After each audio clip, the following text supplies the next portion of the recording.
चलिए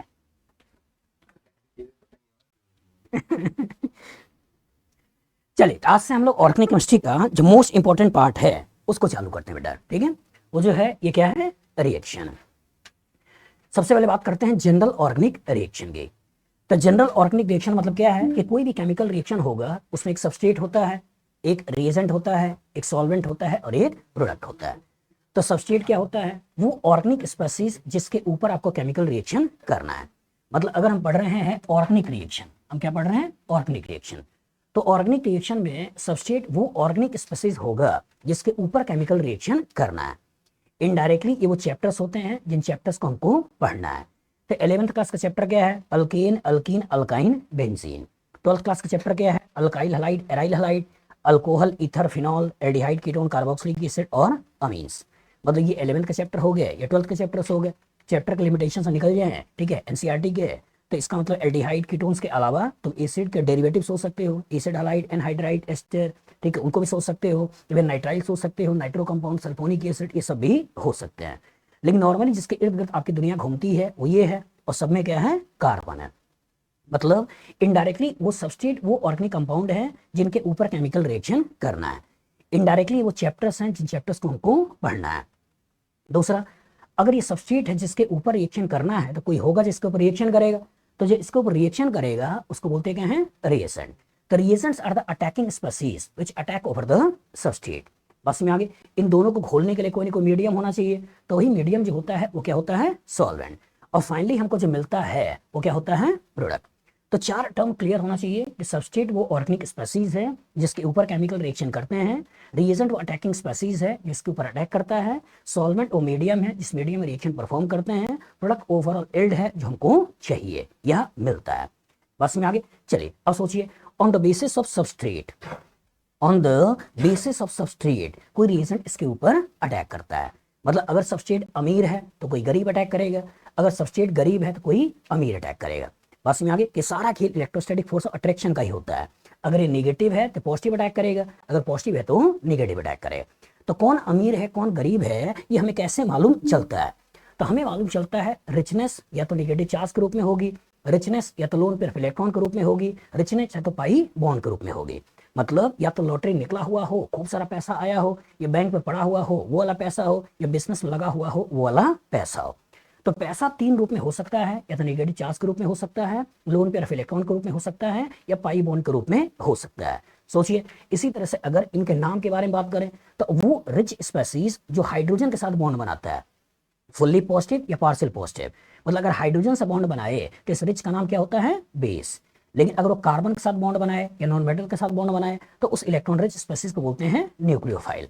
लेकिन अगर वो मेटल के साथ बॉन्ड बनाए तो उसे रिच स्पीसीज का नाम होता है लिगेंड।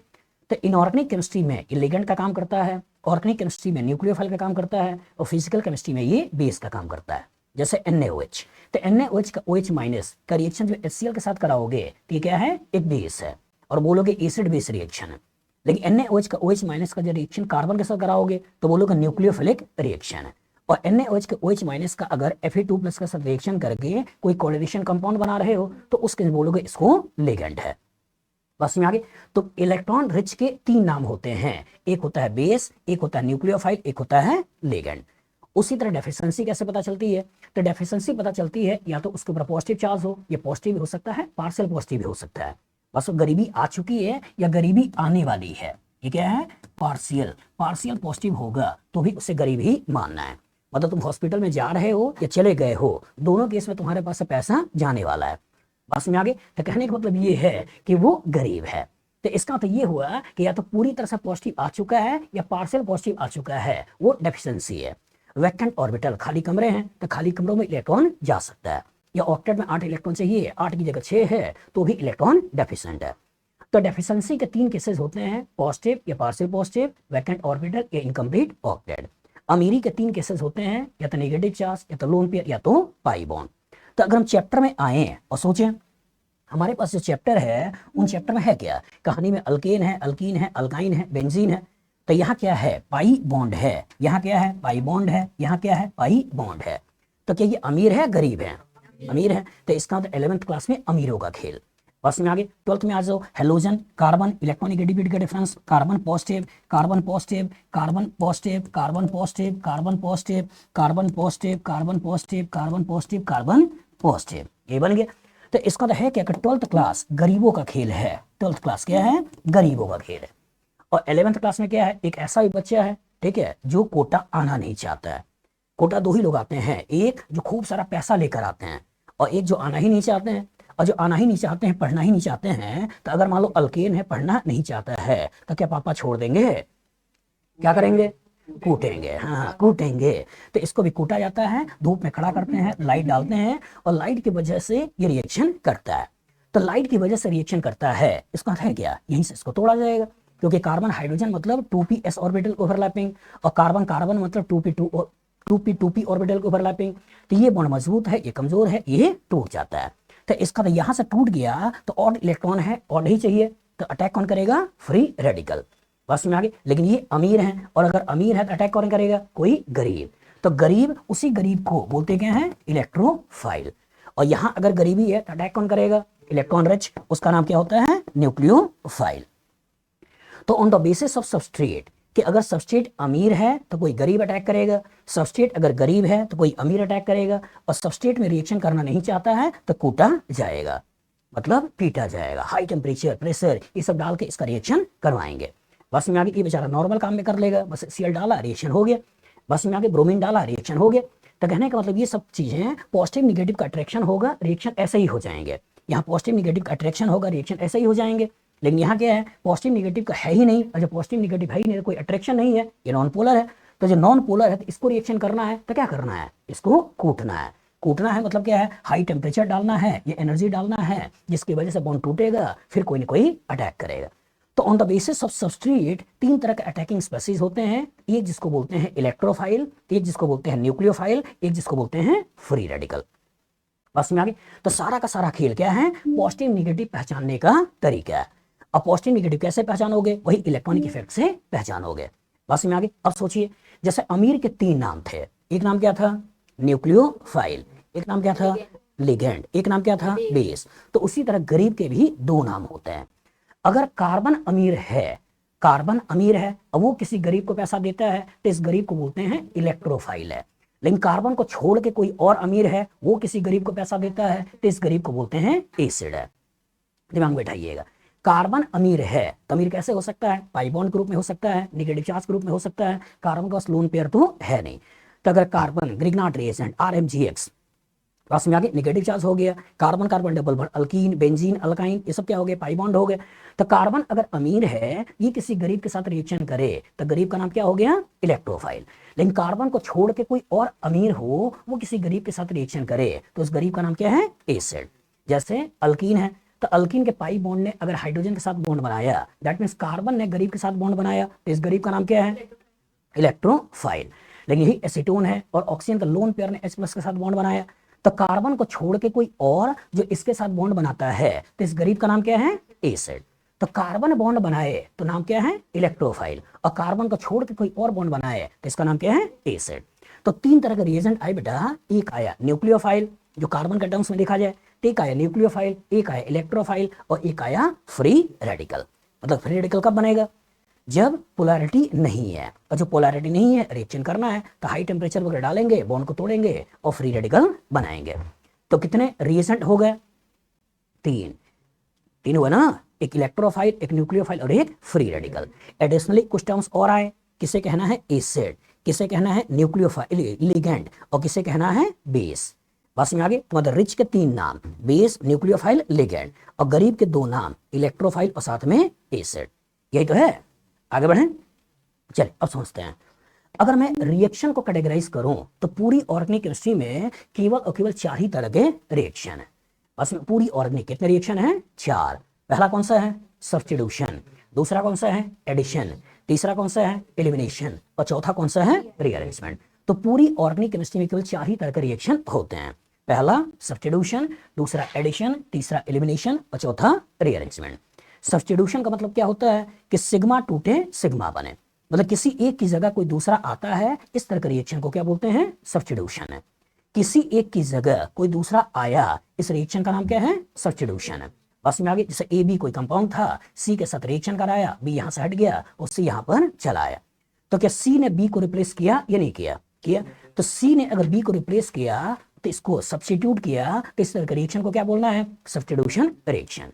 तो किसी एक की जगह दूसरा आता है, इस तरह के रिएक्शन को बोलते हैं सब्स्टिट्यूशन। एडिशन का क्या मतलब है कि एडिशन का मतलब होता है कि ए बी कोई कंपाउंड था, सी डी के साथ रिएक्शन करा दिया, ये ए बी जो था वो ए बी है, साथ में सी डी चला आया, तो ए बी जो था वो है, साथ में सी डी चला आया, मतलब ऐड हो गया, तो इस तरह का रिएक्शन को क्या बोलना है? एडिशन है। जैसे क्लास में इतने सारे बच्चे बैठे हैं, 2 बच्चे और आ जाए तो क्लास के लिए क्या हो गया? ऐड हो गए, तो जितना था उतना रहे, साथ में कुछ और आ जाए, इस तरह के रिएक्शन को बोलते हैं एडिशन। तो एडिशन में क्या होगा? पाई बॉन्ड ब्रेक होगा, कॉरस्पॉन्डिंग सिग्मा बॉन्ड बनेगा। सब्स्टिट्यूशन में क्या होगा? सिग्मा बॉन्ड ब्रेक होगा, सिग्मा बॉन्ड बनेगा। अब एलिमिनेशन में क्या होगा? एलिमिनेशन में कोई चीज निकलेगी, तो ए बी सी डी कोई कंपाउंड है, कुछ ऐसा किया कि सी डी सिस्टम से निकल गया, और जब सी डी सिस्टम से निकल गया तो ए डबल बॉन्ड बी और सी डी निकल गया, तो एलिमिनेशन में क्या होगा? सिग्मा टूटेगा, पाई बॉन्ड बनेगा। बस में आगे, सब्स्टिट्यूशन में क्या होगा? सिग्मा टूटेगा, सिग्मा बनेगा। एडिशन में क्या होगा? पाई टूटेगा, सिग्मा बनेगा। एलिमिनेशन में क्या होगा? सिग्मा टूटेगा, पाई बनेगा। और रीअरेंजमेंट में क्या होगा? सिग्मा इधर उधर अरेंज हो जाएगा, बस में या रीअरेंज हो जाएगा।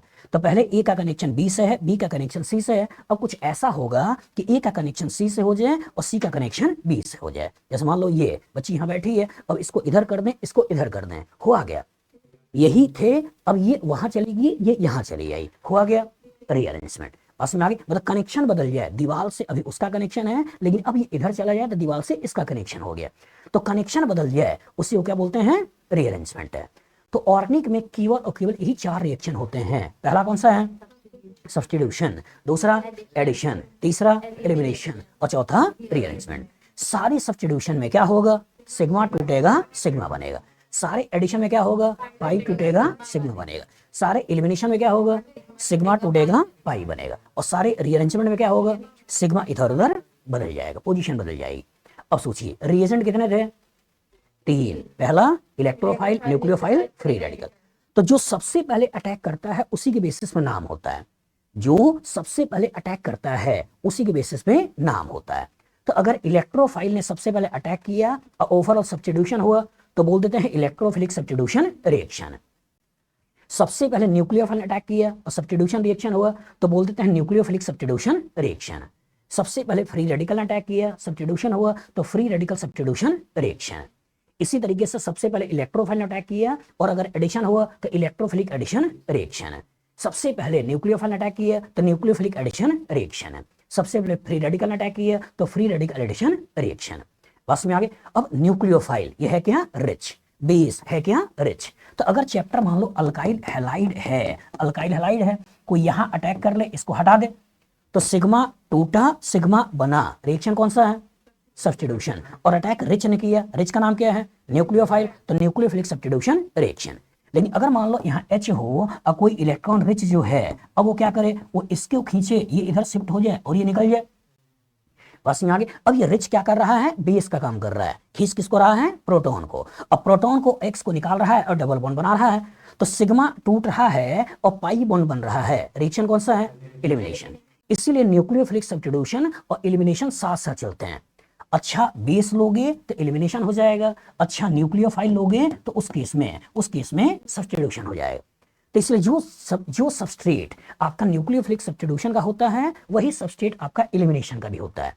इसलिए अल्काइल हैलाइड अल्कोहल हम यहां भी देखने वाले हैं और अल्काइल हैलाइड अल्कोहल यहां भी देखने वाले हैं। बस में आगे, अब जहां जहां इन रिएक्शन में कार्बोकैटायन बनेगा, जहां जहां इन रिएक्शन में कार्बोकैटायन बनेगा उन हर जगहों पे क्या होगा? रीअरेंजमेंट। बस में आगे, तो ओवरऑल रिएक्शन इतना ही है। तो बताइए सब्स्टिट्यूशन का क्या मतलब हुआ? सिग्मा टूटे, सिग्मा बने। एडिशन का क्या मतलब हुआ? पाई टूटे, सिग्मा बने। एलिमिनेशन का मतलब सिग्मा टूटा, पाई बने। रीअरेंजमेंट, सिग्मा इधर उधर चेंज हो जाए। देखो यही केमिस्ट्री है। इतना समझ में आ गया तो रिएक्शन समझ में आ गया। समझिए, एनालाइज करिए, समझिए, यही बेसिक है। बस इसको बच्चा छोड़ देता है, इस चक्कर में मतलब वो गलती करता है। छोड़िए नहीं, ठीक है। ये है क्या? सिग्मा टूटे, सिग्मा बने, रिएक्शन सब्स्टिट्यूशन। पाई टूटे, सिग्मा बने, रिएक्शन एडिशन। सिग्मा टूटे, पाई बने, रिएक्शन एलिमिनेशन। और सिग्मा इधर उधर हो जाए, रिएक्शन रीअरेंजमेंट। बस में आ गई। चलो सोच के बताना, सोच के बताना, एनालाइज करो। अल्केन, क्या अल्केन जो चैप्टर है, ध्यान से सोचो और सोच के बताओ कि कभी एडिशन रिएक्शन देगा या नहीं। देखो दे सकता है, इसलिए बार बार बोल रहे हैं, बार बार बोल रहे हैं, सोचो फिर बोलो, सोचो फिर बोलो। एडिशन में मैंने क्या बोला, पाई टूटेगा सिग्मा बनेगा, और जो पाई टूटेगा सिग्मा बनेगा और अल्केन में पाई है ही नहीं, तो एडिशन कैसे कराओगे। बस में आगे, जब कहानी में पाई है ही नहीं तो एडिशन कैसे कराओगे। बस में आगे, तो कॉन्सेप्ट बना कर रखिए, सिग्मा टूटे सिग्मा बने सब्स्टिट्यूशन, पाई टूटे सिग्मा बने एडिशन, सिग्मा टूटे पाई बने एलिमिनेशन, और सिग्मा इधर उधर हो जाए मतलब रीअरेंजमेंट। तो जब कहानी के अंदर पाई बॉन्ड है ही नहीं, तो कितना भी मार लो पीट लो कुछ भी कर लो, उसमें एडिशन रिएक्शन नहीं कराना है। बस में आगे, तो क्या कराना है, सब्स्टिट्यूशन। सो कराना क्या है, सब्स्टिट्यूशन। और सब्स्टिट्यूशन करना है, क्या इसमें पोलैरिटी है, नहीं, तो कौन अटैक करेगा, फ्री रेडिकल। इसलिए जितने भी रिएक्शन होंगे वो कौन से होंगे, फ्री रेडिकल सब्स्टिट्यूशन रिएक्शन। और एक ही रिएक्शन है जो आपको पढ़ना है, क्या पढ़ना है, हैलोजिनेशन रिएक्शन। मतलब अल्कीन के जितने भी रिएक्शन हैं वो सारे के सारे रिएक्शन आपके फ्री रेडिकल सब्स्टिट्यूशन है, और आपके सिलेबस में एक ही रिएक्शन है, वो रिएक्शन है हैलोजिनेशन रिएक्शन। अब सोचो, कहानी में अल्कीन, अल्कीन के पास क्या है, पाई बॉन्ड। कहानी में अल्काइन, अल्काइन के पास क्या है, पाई बॉन्ड।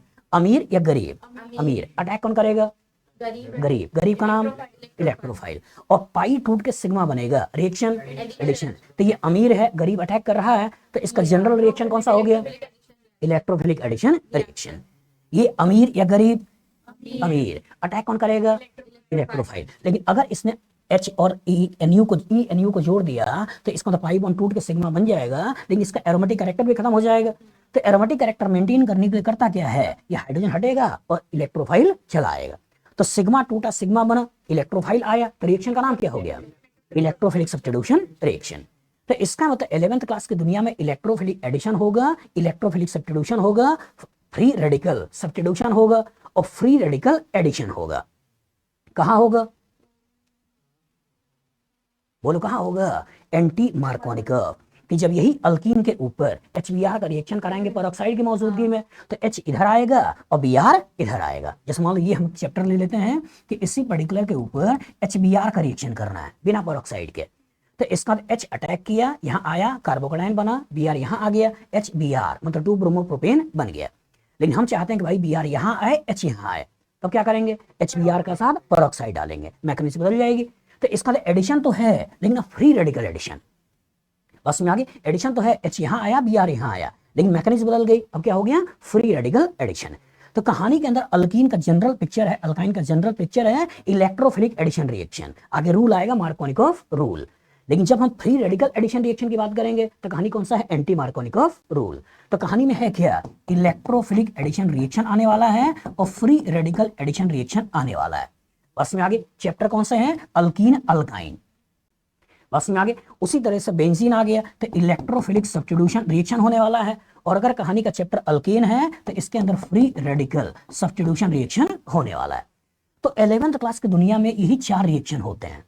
11th क्लास की दुनिया में यही 4 रिएक्शन होते हैं। खूब सारा पैसा लेके बच्चा कोटा आया तो गरीब बहुत सारे बड़े हुए हैं, उनको पैसा देता रहेगा।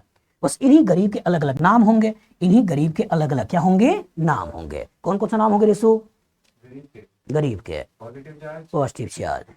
अभी पहचानने का तरीका है बेटा, HX वाटर, अल्कोहल, हेलोजिनेशन, अलग अलग halogenation, NOx, HOx, oxymercuration, demercuration, hydroboration, oxidation, ये सब अलग अलग रिएक्शन होंगे, लेकिन सब हैं क्या, इलेक्ट्रोफिलिक एडिशन रिएक्शन।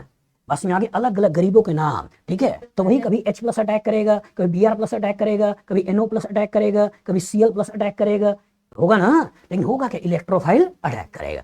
और जो इलेक्ट्रोफाइल अटैक करेगा और ओवरऑल जितने भी रिएक्शन होंगे वो सब क्या होंगे, इलेक्ट्रोफिलिक एडिशन रिएक्शन। जब बेंजीन की कहानी आएगी और इलेक्ट्रोफिलिक सब्स्टिट्यूशन आएगा तो इसके लिए कुछ अलग रिएजेंट आएंगे, अलग नाम आएगा। तो इसमें 5 कॉमन नाम, पहला halogenation, nitration, sulphonation, alkylation, acylation, ये सब आते रहेंगे। कभी गटरमैन फॉर्माइलेशन रिएक्शन, कभी चैप्टर के लिमिटेशन से निकल जाए तो उसका मतलब reamer-Tiemann reaction, Kolbe reaction, डाइसोकपलिंग reaction, ये सब है क्या, ये सब आपके इलेक्ट्रोफिलिक सब्स्टिट्यूशन रिएक्शन। बस में आगे, तो सारा का सारा खेल है क्या कि जहां कहीं भी सिग्मा टूटे और नया सिग्मा बने, रिएक्शन कौन सा है, सब्स्टिट्यूशन। बस में आगे, और अगर अमीर किसी गरीब के साथ रिएक्शन करता है तो रिएक्शन का नाम क्या हो गया, इलेक्ट्रोफिलिक सब्स्टिट्यूशन रिएक्शन। अब सोचो यहाँ अमीरी या गरीबी, गरीबी, तो यहाँ गरीब है तो अमीर अटैक किया, अब यहाँ का सिग्मा टूटा और नया सिग्मा बना, रिएक्शन कौन सा है? Nucleophilic substitution reaction. तो यहाँ न्यूक्लियोफिलिक सब्स्टिट्यूशन, यहाँ न्यूक्लियोफिलिक सब्स्टिट्यूशन, यहाँ न्यूक्लियोफिलिक सब्स्टिट्यूशन, यहाँ न्यूक्लियोफिलिक सब्स्टिट्यूशन, यहाँ भी न्यूक्लियोफिलिक सब्स्टिट्यूशन, यही तो होगा। अब यहाँ क्या है? पाई है, तो पाई टूट के सिग्मा बनेगा, रिएक्शन कौन सा है?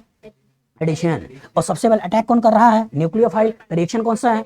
Nucleophilic addition reaction. तो यहाँ न्यूक्लियोफिलिक एडिशन रिएक्शन, यहाँ न्यूक्लियोफिलिक एडिशन रिएक्शन, यहाँ अटैक करेगा तो न्यूक्लियोफिलिक सब्स्टिट्यूशन, ये अटैक कर दिया तो इलेक्ट्रोफिलिक सब्स्टिट्यूशन, यही तो होने वाला है। तो कहने का मतलब जितने भी रिएक्शन होने वाले हैं वो सारे के सारे रिएक्शन यहीं से होने वाले हैं, बस इसे आप मत छोड़िएगा। बस में आगे इससे मत छोड़िएगा, यही पूरी ऑर्गेनिक केमिस्ट्री का जान है। बस में आगे सबसे पहले रिएक्शन कितने हैं? 4। पहला सब्स्टिट्यूशन, दूसरा एडिशन, तीसरा एलिमिनेशन, चौथा रिएक्शन। बोल भाई, मुस्कुराने में लगा हुआ है, केमिस्ट्री का पेपर अच्छा हो गया, चलो पढ़ने की जरूरत ही नहीं है, मुस्कुराए जा रहे हैं, मुस्कुराए जा रहे हैं, बोलना भी है। सब्स्टिट्यूशन में क्या होगा? सिग्मा टूटेगा, सिग्मा बनेगा। एडिशन में क्या होगा? पाई टूटेगा, सिग्मा बनेगा। एलिमिनेशन में क्या होगा? सिग्मा टूटेगा, पाई बनेगा। रीअरेंजमेंट, सिग्मा इधर उधर बदल जाएगा। बना लोगे? चलिए अब जो कहानी हम चालू करेंगे उसमें सबसे पहले चालू करेंगे अल्कीन अल्काइन का रिएक्शन। और जो अल्कीन अल्काइन का रिएक्शन चालू करेंगे मतलब कहानी में इलेक्ट्रोफाइल आने वाला है, एडिशन होने वाला है। रिएक्शन कौन सा है? Electrophilic addition reaction. और जो इलेक्ट्रोफिलिक एडिशन रिएक्शन होने वाले हैं तो उस इलेक्ट्रोफिलिक एडिशन रिएक्शन में 2 कंडीशन बनती है। एक कंडीशन क्या बनती है कि when electrophile do not have lone pair of electron, कि जब इलेक्ट्रोफाइल के पास लोन पेयर ऑफ इलेक्ट्रॉन नहीं होता है। उसके 3 रिएक्शन होते हैं, एक होता है HX का रिएक्शन, एक होता है वाटर का रिएक्शन, एक होता है अल्कोहल का रिएक्शन। मतलब इलेक्ट्रोफाइल हर जगह क्या है? H+, हर जगह क्या है? H+।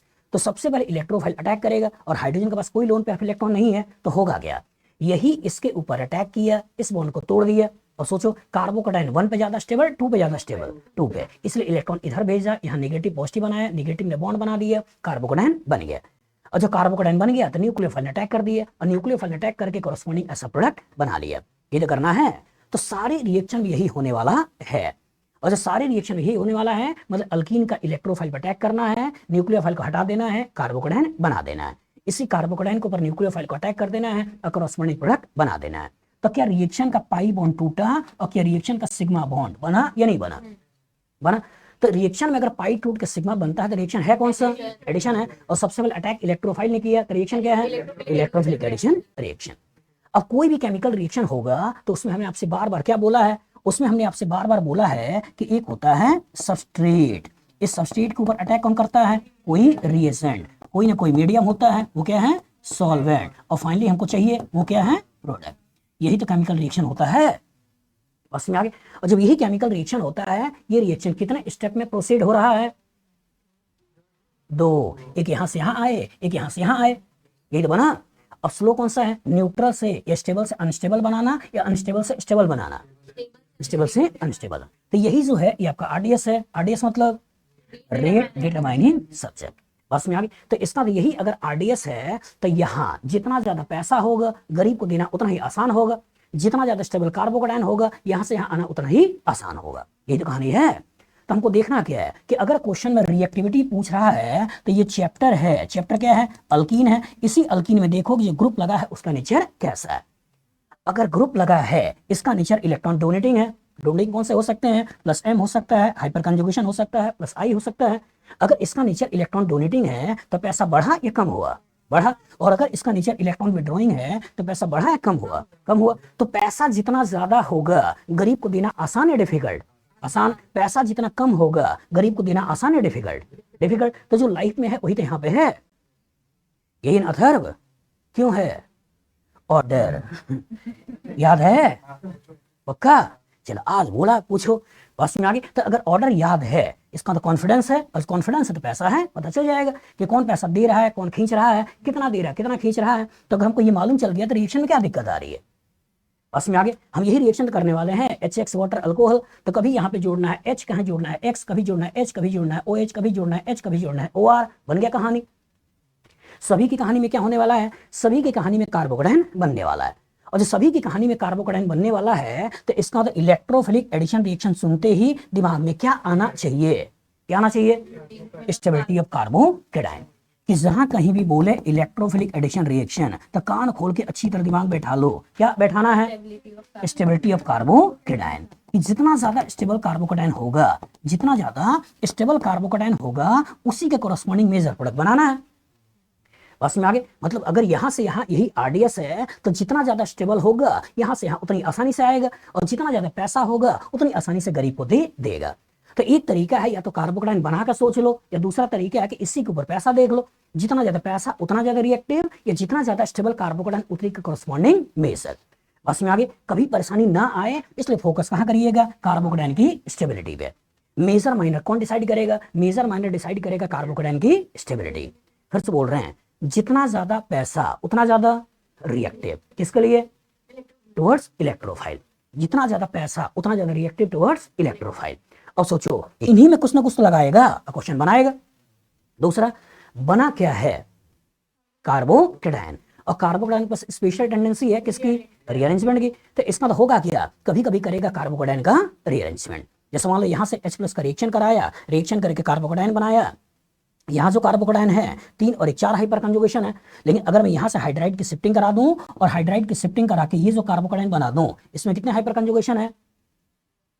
8। 3 3 6 2 8। तो यहाँ पे हाइपर कंजुगेशन 4 है, यहाँ हाइपर कंजुगेशन 8 है, यहाँ सेकेंडरी कार्बोकेटायन है, ये टर्शियरी कार्बोकेटायन है। तो क्या इसकी स्टेबिलिटी बढ़ी या नहीं बढ़ी? बढ़ी। तो न्यूक्लियोफाइल यहाँ अटैक कर लेगा, कॉरस्पॉन्डिंग प्रोडक्ट बना देगा। तो इसका न्यूक्लियोफाइल है कौन? वाटर है। तो वाटर अटैक किया, प्रोटॉन हटा दिया, अल्कोहल बना दिया। तो कहने का मतलब ये है कि चाहे कहानी में HX का रिएक्शन कराएं, चाहे कहानी में वाटर का रिएक्शन कराएं, चाहे कहानी में अल्कोहल का रिएक्शन कराएं, कैटालाइज करने के H+ डालते हैं, यहाँ पहले से H+ है। बस में आगे, तो इससे कोरस्पॉन्डिंग हमको करना क्या है? इलेक्ट्रोफाइल और न्यूक्लियोफाइल को लगा देना है। बताओ, फ्यूचर में इस तरह का क्वेश्चन आएगा, लग जाएगा। सोचो, सबस्ट्रेट है क्या? अल्कीन अल्काइन, जो कि नॉर्मली लिक्विड है। रिएजेंट है क्या? रिएजेंट आपका HX है, वाटर है, अल्कोहल है, ये भी क्या है? लिक्विड है। तो क्या एडिशनली कोई लिक्विड डालने की जरूरत है? नहीं। इसलिए कभी कभी हो सकता है इसको छोड़ देता है। बस में आगे कि डायरेक्ट HCl का रिएक्शन करा दिया, वाटर H+ का रिएक्शन कर दिया, कॉरस्पॉन्डिंग प्रोडक्ट बना लिया। सोचो, अब कल्पना करो, अगर मैं अल्कीन को लेता हूं और अल्कीन को अगर बीच से काटता हूं, अल्कीन को लेता हूं और अल्कीन को अगर बीच से काटता हूं, तो इधर का ग्रुप अगर सेम है तो इसको क्या बोलते हैं? Symmetrical alkyne. लेकिन इधर का ग्रुप अलग अलग है, इसको क्या बोलते हैं? Unsymmetrical alkyne. तो अगर मैं इस अल्कीन को लूं और इसको बीच से काटूं तो इधर का ग्रुप सेम है, डिफरेंट है? डिफरेंट है। तो इसका ये क्या हो गया? Unsymmetrical alkyne. लेकिन यही अगर मान लो तुम्हारा इथीन होता, ऐसा में लेता और इसको काटता, तो क्या इधर का ग्रुप सेम है, डिफरेंट है? सेम है। तो ये क्या है? सिमेट्रिकल। इसी तरह रिएजेंट है, तो रिएजेंट अगर मैं लेता हूं और रिएजेंट को अगर बीच से काटता हूं और दोनों अगर एक जैसे हैं तो ये क्या है? सिमेट्रिकल है। और दोनों अलग अलग हैं मतलब क्या है? अनसिमेट्रिकल है। तो इधर H है, इधर X है, इधर H है, इधर OH है, इधर H है, इधर OR है। Symmetrical unsymmetrical? अनसिमेट्रिकल। लेकिन अगर मान लो मैं ऐसा लेता, ब्रोमिनेशन कराता, तो इधर का पार्ट सेम है, डिफरेंट है? सेम है।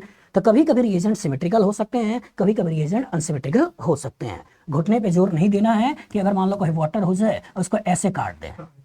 बस में आगे, तो पॉजिटिव निगेटिव लेना है, पॉजिटिव H+ और ये आपका OH, partial negative partial positive. ठीक है, मतलब plane of symmetry, centre of symmetry वाली बात नहीं हो रही है, पोलैरिटी की बात हो रही है कि एक जगह पार्शियल पॉजिटिव है, एक जगह पार्शियल निगेटिव है। तो अगर रिएजेंट अनसिमेट्रिकल है, रिएजेंट सिमेट्रिकल है, सबस्ट्रेट सिमेट्रिकल है, सबस्ट्रेट अनसिमेट्रिकल है। बस में आगे, अब कल्पना करो, मान लो आप इस संसार के पहले इंसान हो जो इस तरह के केमिकल रिएक्शन करा रहे हो। आप इस संसार के पहले इंसान हो जो इस तरह के केमिकल रिएक्शन करा रहे हो, और जब कभी अनसिमेट्रिकल अल्कीन के ऊपर अनसिमेट्रिकल रिएजेंट अटैक करा रहे हो तो पॉजिटिव हमेशा वहां जुड़ता है जहां हाइड्रोजन ज्यादा है, और निगेटिव हमेशा वहां जुड़ता है जहां हाइड्रोजन कम है। तो आपका मन में क्या आएगा? थ्योरी देना, अपने नाम से रूल देना। तो जिसने भी इसको किया होगा कि उसकी भी ख्वाहिश होगी या नहीं होगी? होगी। उसका भी ख्वाहिश होगा कि भाई संसार मेरा नाम जाने, तो आप भी जाने। तो कौन है वो? कहानी है मार्कोनिकॉफ। तो मार्कोनिकॉफ साहब ने इन्हीं रिएक्शन को देखते हुए अपने नाम से एक रूल जनरलाइज कर दिया। रूल क्या बोला कि किसी भी अनसिमेट्रिकल अल्कीन के ऊपर अनसिमेट्रिकल रिएजेंट अटैक कराते हैं तो पॉजिटिव पार्ट हमेशा वहां जोड़ना है जहां हाइड्रोजन ज्यादा है, और निगेटिव पार्ट हमें वहां जोड़ना है जहां हाइड्रोजन कम है। इसी कहानी को बोलते क्या है? मार्कोनिकॉफ रूल है। बस में आगे, तो मार्कोनिकॉफ रूल के लिमिटेशन क्या है कि सबस्ट्रेट अनसिमेट्रिकल होना चाहिए, रिएजेंट अनसिमेट्रिकल होना चाहिए। इनमें से कोई भी अगर सिमेट्रिकल हो गया तो मार्कोनिकॉफ नहीं लगाना है। जैसे मान लो ब्रोमिनेशन की बात करते हैं और ब्रोमिनेशन के कॉरस्पॉन्डिंग एक बीआर यहाँ एक बीआर यहाँ जोड़ दें तो क्या उसमें मार्कोनिकॉफ की बात करोगे? नहीं। तो इसका मतलब इन तीनों में हम मार्कोनिकॉफ की बात कर सकते हैं। दूसरा लिमिटेशन क्या है कि कार्बोकैटायन का रीअरेंजमेंट नहीं होना चाहिए। तीसरा लिमिटेशन क्या है कि कोई इलेक्ट्रॉन विड्रॉइंग ग्रुप लगा हुआ नहीं होना चाहिए। अगर मान लो NO2 लगा होता, यहाँ पे कहानी कुछ ऐसी होती, यहाँ होता है NO2, यहाँ होता CH और यहाँ होता है डबल बॉन्ड CH2, तो यहाँ का कार्बोकैटायन ज्यादा स्टेबल होगा, यहाँ का कार्बोकैटायन ज्यादा स्टेबल होगा, टू का, क्योंकि यहाँ पॉजिटिव बनाया, बगल में पार्शियल पॉजिटिव है, इलेक्ट्रॉनिक रिपल्सन बहुत ज्यादा है। लेकिन यहाँ पॉजिटिव बना होगा तो बगल में CH2 है, इलेक्ट्रॉनिक रिपल्सन रिलेटिवली कम है। तो जब रिलेटिवली कम है तो यहाँ का कार्बोकैटायन ज्यादा स्टेबल, तो मार्कोनिकॉफ फॉलो किया या वॉयलेट किया? वॉयलेट किया। इसलिए मार्कोनिकॉफ रूल है, मार्कोनिकॉफ प्रिंसिपल नहीं है। बस में आगे कहीं कहीं वॉयलेशन देखने को मिलता है, इसलिए इसको रूल बोलते हैं, प्रिंसिपल नहीं बोलते हैं। तो कंपटीशन में रीअरेंजमेंट को लेकर क्वेश्चन बना लेगा जहां रूल वॉयलेट होगा, क्वेश्चन में इलेक्ट्रॉन विड्रॉइंग लगा के क्वेश्चन बना लेगा जहां रूल वॉयलेट होगा। लेकिन जब बोर्ड की कहानी में आते हैं तो बोर्ड की कहानी में चैप्टर का नाम क्या है? अल्कीन। तो कहानी में होगा क्या, यहाँ H होगा या तो C होगा, मतलब अल्काइल ग्रुप है, इलेक्ट्रॉन दे रहा है, इसलिए इसमें रूल वॉयलेट नहीं होता है। बस में आगे। लेकिन जब NO2 आ गया, CHO आ गया, कीटोन हो गया, तो क्या इलेक्ट्रॉन देने वाले हैं खींचने वाले हैं? खींचने वाले हैं, तो रूल वॉयलेट हो जाएगा। तो 3 रिएक्शन आपके लेवल पे जिसमें कार्बोकैटायन बनता है और रीअरेंजमेंट कराते हैं। पहला कौन सा है? HX, दूसरा वाटर, तीसरा अल्कोहल। यही 11th क्लास के अल्कीन का रिएक्शन है और यही 12th क्लास का अल्काइल हैलाइड का प्रिपरेशन है। 11th क्लास का अल्कीन का क्या हो गया? रिएक्शन हो गया, और 12th क्लास का पहला चैप्टर अल्काइल हैलाइड का प्रिपरेशन हो गया। यही अल्कीन का केमिकल रिएक्शन हो गया, और यही 12th क्लास का दूसरा चैप्टर अल्कोहल फिनॉल ईथर, तो अल्कोहल और ईथर इसका प्रिपरेशन हो गया। बस में आगे। तो ये अल्कीन का रिएक्शन है और ये अल्काइल हैलाइड का प्रिपरेशन है। अल्कीन का रिएक्शन है, अल्कोहल ईथर का प्रिपरेशन है। तो ऑर्गेनिक है क्या? एक का केमिकल रिएक्शन से एक का रिएक्शन हो गया, इनडायरेक्टली दूसरे का प्रिपरेशन हो गया। तो एनसीईआरटी ने पूरी ऑर्गेनिक की जान ले रखी है। उसने पहले दिखा रखा है, पहले इंट्रोडक्शन, उसके बाद इसका थोड़ा बहुत नोमेनक्लेचर, उसका कहानी में इसका प्रिपरेशन, उसके बाद इसका केमिकल रिएक्शन, ये कहानी समझा रखी है। तो बच्चे को लगता है कि प्रिपरेशन अलग से याद करना है, रिएक्शन अलग से याद करना है, और वही कभी यहाँ आता है, कभी वहाँ आता है, कभी वहाँ आता है, और बच्चा उसी में घूमता रहता है और उसको याद करने में, समझने में दिक्कत होती है। लेकिन अगर एक बार रिएक्शन ओरिएंटेड पढ़ा लेते तो एक का रिएक्शन इनडायरेक्टली है क्या? दूसरे का प्रिपरेशन है। बस में आगे। तो फॉरेन जितनी किताबें देखोगे उसमें रिएक्शन वाइज है कि अल्कीन का सारा रिएक्शन एक साथ करा दिया, अल्काइन का सारा रिएक्शन एक साथ करा दिया, मतलब जितने इलेक्ट्रोफिलिक एडिशन है सब एक साथ करा दिया। बस में आगे। तो उस तरह से कॉन्सेप्ट बड़े अच्छे से बन जाता है। लेकिन जिस समझदार लोगों ने एनसीईआरटी लिखा होगा और इतने सालों से लिखा है, आज तक इसको मॉडिफाई नहीं किया। बस में एनसीईआरटी में आज के डेट में बहुत सारी गलतियां हैं, ठीक है। और अभी फेट ऑफ आयरनी क्या है, अभी कुछ दिनों में हाल ही में इन्होंने एनसीईआरटी एग्जाम्पलर नाम से बुक निकाली है। निकाली नहीं निकाली है? हम लोग के समय में नहीं था, आप लोग के समय में आया है। और सोचिए एनसीईआरटी एग्जाम्पलर को कितने बच्चे लगाते हैं, कितने बच्चे लगाते हैं? पूरा का पूरा मेन करने वाले बच्चे जो आईटी मेन की तैयारी करते हैं, वो क्या सबको एनसीईआरटी एग्जाम्पलर लगाना चाहिए? नहीं लगाना चाहिए? लगाना चाहिए। तो अगर इसको लगाना चाहिए तो इसका 15 लाख बच्चे तो ये वाले हैं, और जितने नीट की तैयारी कर रहे हैं उन सबके लिए भी एनसीईआरटी और एनसीईआरटी एग्जाम्पलर लगाना है, मतलब लगभग 25 लाख बच्चे ये वाले हैं। और कुछ ऐसे होंगे जिनको आईटी और मेडिकल की तैयारी नहीं करनी है, बस में आगे, तो उनके भी नंबर भी 10 लाख मान ले, तो इसका तो नंबर कितने हो गए? 50 लाख। तो 50 लाख बच्चे हैं जिनको एनसीईआरटी की बुक और एनसीईआरटी एग्जाम्पलर को लगाना चाहिए, और इनमें भी गलतियां हैं और उस पर्टिकुलर आज तक कुछ सुधारने वाला है ही नहीं। बस में आगे। तो कोटा बड़े बड़े इंस्टीट्यूट वाले थोड़े पढ़े लिखे होते हैं तो वो तो आपको बता देंगे कि भाई क्या गलती है। लेकिन सोचो स्कूल के लेवल पे जो गलतियां हैं वो गलतियों को कौन देखेगा? बस में आगे। तो बहुत सारे टीचर को आप दिखा दो, बोल दो कि यही आंसर है, तो तुम्हारे ऊपर चढ़ जाएगा कि एनसीईआरटी में तो ये लिखा है। बस में आगे। एनसीईआरटी में तो ये लिखा है, ये कहां से आ गया? बस में आगे। तो कहने का मतलब ये कोई ना कोई होना चाहिए जो इसे मॉडिफाई करे। बस में आगे। लेकिन फेट ऑफ आयरनी है, इतना सारा पैसा लोग इधर उधर खर्च करते हैं लेकिन एजुकेशन में नहीं करते हैं। बस में आगे। जबकि सबसे ज्यादा जरूरी है कि एजुकेशन पे खर्च करना चाहिए। जैसे कोटा में आ जाओ, 15,000 रूम रेंट होगा, लेकिन 15,000 टीचर मांग ले तो लगता है किडनी निकल लिया या किडनी बेच के इसको पैसा देना पड़ेगा। बस में आगे। तो इंपॉर्टेंट क्या है कि आप कोटा आए हो तो क्या कोटा मेस में खाना खाने आए हो, रूम में रहने आए हो, किस लिए आए हो? पढ़ने। तो आपको खर्चा कहाँ करना है? पढ़ना पे, लेकिन यहाँ खर्च नहीं करो, पेन नहीं खरीदोगे, कॉपी नहीं खरीदोगे, किताब नहीं खरीदोगे, ठीक है, आप रफ नोटबुक नहीं खरीदोगे, बस में आगे, और इसकी जगह पे क्या होगा, रोज पिज्जा खाओगे। बस में आगे, तो पढ़ाई लिखाई पे खर्च करिए और जितना ज्यादा कर सकते हो उतना ज्यादा करिए। तो मेडिकल में मांगता है तो आपको टाइम भी तो देता है, ठीक है। कोचिंग में कहते हैं कि कोचिंग वाला लूट लेता है, इतना पैसा ये ले लेता है, उतना पैसा वो ले लेता है, लेकिन कभी सोचो, ध्यान से सोचो, वो आपसे ज्यादा पैसा नहीं लेता है, बहुत कम लेता है। कायदे से सोचो, मान लो किसी कोटा के किसी इंस्टीट्यूट का नाम नहीं लूंगा, और मान लो आपसे 1.5 लाख रुपए ले लिया, कल्पना करो 1.5 लाख रुपए ले लिया, बस में आगे, अगर 1.5 लाख रुपए साल भर के ले लिया तो इसमें साल भर को 12 से डिवाइड करो इसको, तो जब 12 से डिवाइड करोगे कितना आएगा, कितना आएगा, लगभग 12, एक हो गया 3, मतलब 12 दूना 24, और ये लगभग 12,500 के आसपास आएगा, जोड़ोगे ना। और जब 12,500 रुपए आएंगे और इसी में उसको फिजिक्स केमिस्ट्री मैथ या फिजिक्स केमिस्ट्री बायो तीनों पढ़ाना है, और तीनों पढ़ाना 3 से, इसको भी डिवाइड करो तो लगभग 4,000 के आसपास पर मंथ आपसे पैसा ले रहा है एक टीचर, गुना 800। 800 क्यों, सारे बच्चे तो सारे क्यों देख रहे हो, सारे को, तुमको तुम्हारे ऊपर मेहनत कर रहा है ना वो, तुम्हारे लिए पूरा 3 टीचर लगाया हुआ है, तुम्हारे लिए उस कोचिंग वाले ने 3 टीचर लगाया हुआ है, तुम्हारे लिए इतने सारे डाउट्स के टीचर लगाया हुआ है, तुम्हारे लिए इनडायरेक्टली वो मॉड्यूल्स दे रहा है, तुम्हारे लिए कहने की पूरी बिल्डिंग बना रखी है, तुम उसका कितना यूटिलाइजेशन करते हो। कल के डेट में तुम भी तो बिजनेस खड़ा करोगे, किसको कमाई खराब लगती है, बस में सबको पैसा चाहिए होता है, तुम उनका बेस्ट लो ना।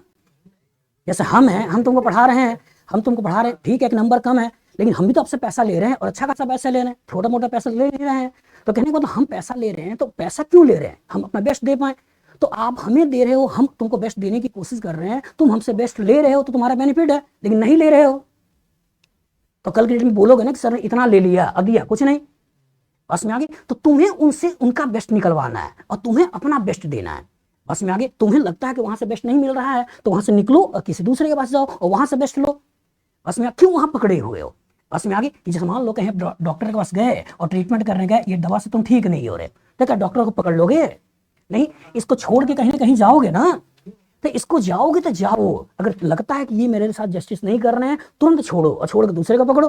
ठीक है, करना चाहिए, बस हम एजुकेशन,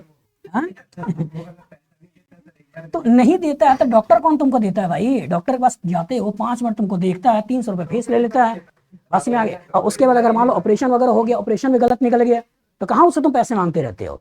बस एजुकेशन एक ऐसा सेक्टर है जिसमें टीचर बड़ा सॉफ्ट कॉर्नर होता है, हर इंसान को लगता है कि यही लूट रहा है, और हमारा पास्ट जो है हमको ऐसा सिखा दिया गया है कि एजुकेशन फ्री बांटा जाता है, इसलिए हम एजुकेशन को फ्री फ्री फ्री सोच रहे होते हैं और बाकी हर जगह पैसा खर्च कर रहे होते हैं, बस में आगे। तो इसका मतलब एजुकेशन में हमें पैसा देना चाहिए, लेना नहीं चाहिए।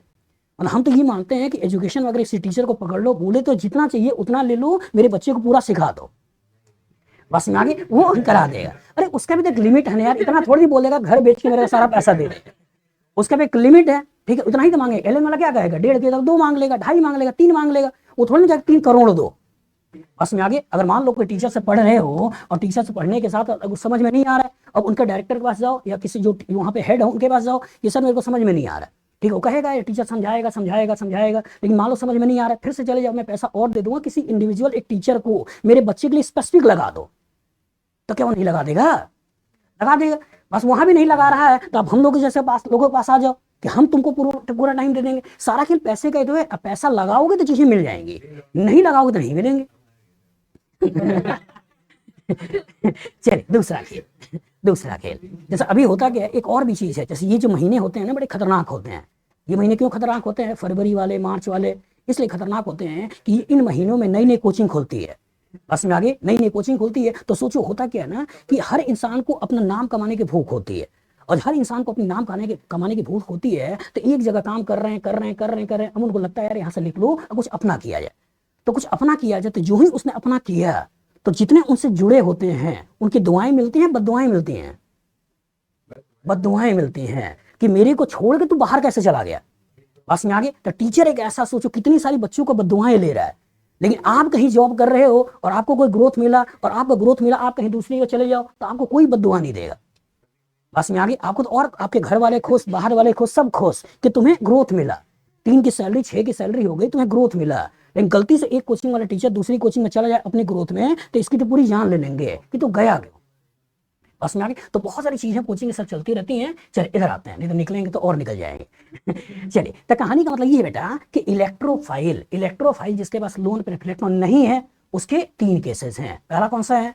HX, दूसरा कौन सा है? वाटर H+, तीसरा कौन सा है? Alcohol H+। बस में आगे। इन तीनों की खासियत क्या है? इन तीनों में कार्बोकेटाइन बनता है, इनमें रीअरेंजमेंट होता है, और जो रीअरेंजमेंट वाला क्वेश्चन होता है वो आपसे अच्छा क्वेश्चन माना जाता है। बस में आगे। दूसरा जो केस है वो दूसरा केस कौन सा है? जब इलेक्ट्रोफाइल के पास लोन पेयर ऑफ इलेक्ट्रॉन है। बस में आगे। और जो इलेक्ट्रोफाइल के पास लोन पेयर ऑफ इलेक्ट्रॉन है उसके 4 केसेस होते हैं। एक जिसको बोलते हैं हेलोजिनेशन है, एक जिसको बोलते हैं अलग अलग हेलोजिनेशन है, एक जिसको बोलते हैं NOx है, एक जिसको बोलते हैं HOX है। बोलते हैं हम HOX है, होता XOH है। बस में आगे। इसमें ये जो सेंटर्स होते हैं वो इलेक्ट्रोफाइल्स होते हैं, ये वाला पार्ट जो होता है वो न्यूक्लियोफाइल होता है। जैसे अगर मान लो इसके ऊपर ENU का रिएक्शन कराया तो होगा क्या कि सबसे पहले मान लो कि ये आपके पास अल्कीन है और इस अल्कीन के ऊपर ENU का रिएक्शन हुआ, तो हुआ पहले जैसा ही, इसको तोड़ा और तोड़ने के बाद ये निकला। लेकिन दिक्कत क्या है? दिक्कत ये है कि जब यहाँ से कार्बोकेटाइन बना, ये कार्बोकेटाइन बना और घर में एक के पास पैसा है और घर में एक गरीब है। और अच्छी बुरी बात क्या है कि ऑर्गेनिक कंपाउंड है, इंसान नहीं है। तो घर में एक के पास पैसे की कमी है, घर में एक के पास पैसा है, तो होगा क्या? ये पैसा इसे दे देगा। इंसानी ऐसा बदमाश है जो कि पैसा रहते हुए भी घर वाले को पैसा नहीं देता है। बस में आगे। सोच, इतना सारा अरबों खरबों नेता लेके बैठे हैं लेकिन इंडिया के लिए अच्छा नहीं करेंगे। चलिए यहाँ पे आते हैं। तो होता क्या है कि ये इलेक्ट्रोफाइल यहाँ अटैक करेगा और अटैक करके साइक्लिक सिस्टम बना देगा। तो यही काम यहाँ होता है कि जब इलेक्ट्रोफाइल के पास लोन पेयर ऑफ इलेक्ट्रॉन होता है तो इसका अटैक होना, ई के साथ जुड़ना, तुरंत इसके साथ जुड़ना और साइक्लिक इंटरमीडिएट का बन जाना। और जो साइक्लिक इंटरमीडिएट बन गया तो इसी के ऊपर न्यूक्लियोफाइल अटैक करेगा और इसको तोड़ देगा और कॉरस्पॉन्डिंग ये प्रोडक्ट बन जाएगा। तो क्या इस रिएक्शन में कहीं भी कार्बोकेटाइन का फॉर्मेशन है? नहीं। और जो कहीं भी कार्बोकेटाइन का फॉर्मेशन नहीं है तो क्या इसमें रीअरेंजमेंट होगा? नहीं। तो इन रिएक्शन की खासियत है कि इनमें रीअरेंजमेंट नहीं कराना है। पहले वाले रिएक्शन की खासियत थी उसमें रीअरेंजमेंट कराना है। बस में आगे। जैसे सोचो, अगर मान लो अल्कीन दिया, उसमें ब्रोमीन का रिएक्शन कराया तो एक बियर यहाँ एक बियर यहाँ लगा दिए, ठीक है। अनसिमेट्रिकल है तो भी कोई दिक्कत नहीं है, एक बियर यहाँ एक बियर यहाँ लगा दिए। बस में आगे। तो करना क्या है? बस बियर बियर लगा देना है, ये तो करना है। बस में आगे। इसी तरह से मान लो अगर थोड़ा अच्छा करने की कोशिश करें और यहाँ अलग अलग हेलोजन डाल दे और आपसे कहे कि चलो चैंपियंस ट्रॉफी हो रहा है तो तुम्हारे साथ ICL का मैच खेला जाए। ICL ये क्या है? इंडियन क्रिकेट लीग, यही है ना। ICL, I और ये CL, ये है ना। इलेक्ट्रोफाइल कौन है? I या CL? I। क्यों? इसकी इलेक्ट्रोनेगेटिविटी कम है और Cl की इलेक्ट्रोनेगेटिविटी ज्यादा है। तो कभी हो सकता है सेम हेलोजन लाके क्वेश्चन पूछ ले, कभी अलग अलग हेलोजन लाके क्वेश्चन पूछ ले, कभी NOx लाके क्वेश्चन पूछ ले, कभी HOX लाके क्वेश्चन पूछ ले। तो HOX थोड़ा केयरफुल रहिएगा, X इलेक्ट्रोफाइल है, OH न्यूक्लियोफाइल है।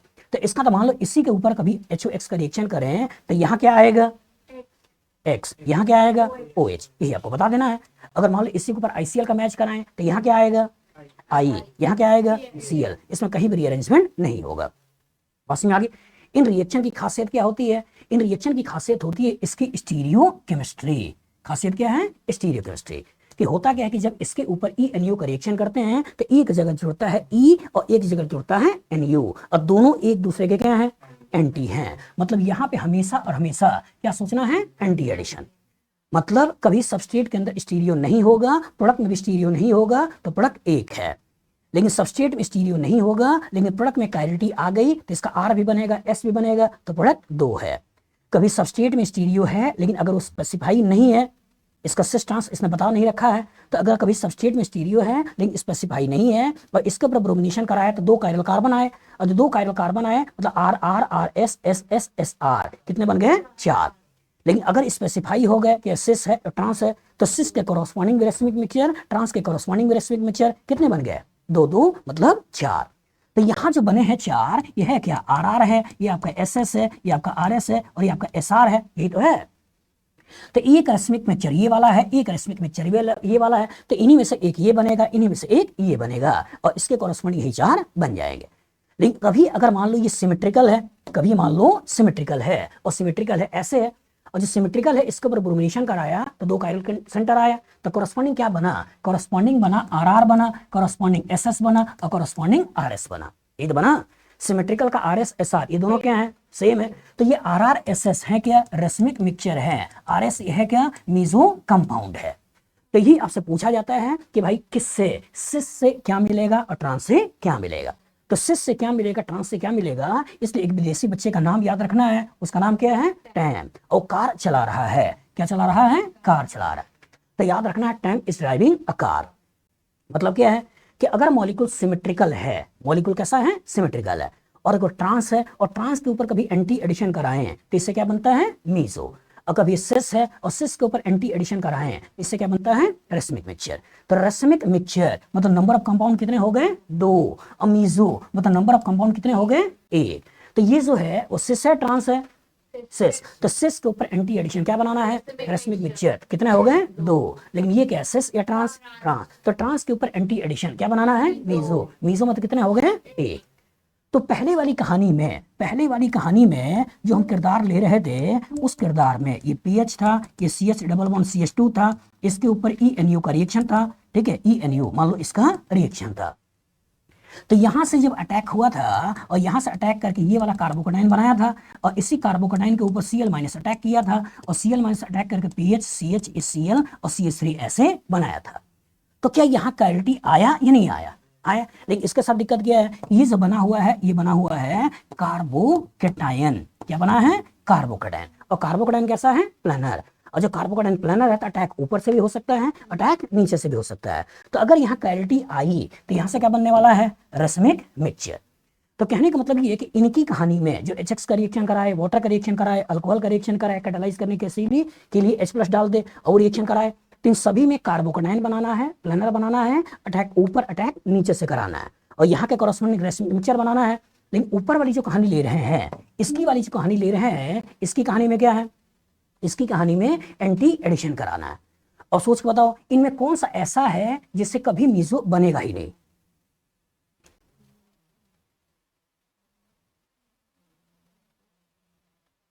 मीजो के लिए क्या होना चाहिए, सिमेट्रिकल होना चाहिए ना।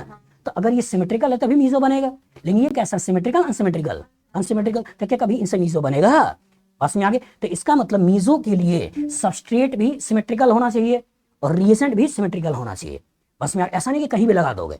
तो इसका मतलब हम जब मीजो ट्रांस से बना रहे हैं, मतलब इधर भी दोनों सेम होना चाहिए और आने वाला ग्रुप भी सेम होना चाहिए, बस में आगे। तो जब ब्रोमिनेशन कराएंगे तभी मीजो की बात करेंगे, ICL का मैच खेलेंगे उसके मीजो की बात हम नहीं करेंगे, बस में आगे। तो कितने रिएक्शन हो गए, 7। कितने रिएक्शन हो गए, 7। कौन कौन से हो गए, एक रिएक्शन हो गया जिसमें आपने HX की बात की है, वाटर की बात की है, अल्कोहल की बात की है। एक रिएक्शन हो गया हैलोजिनेशन की बात की है, अलग अलग हैलोजिनेशन की बात की है, NOx की बात की, HOX की बात की है।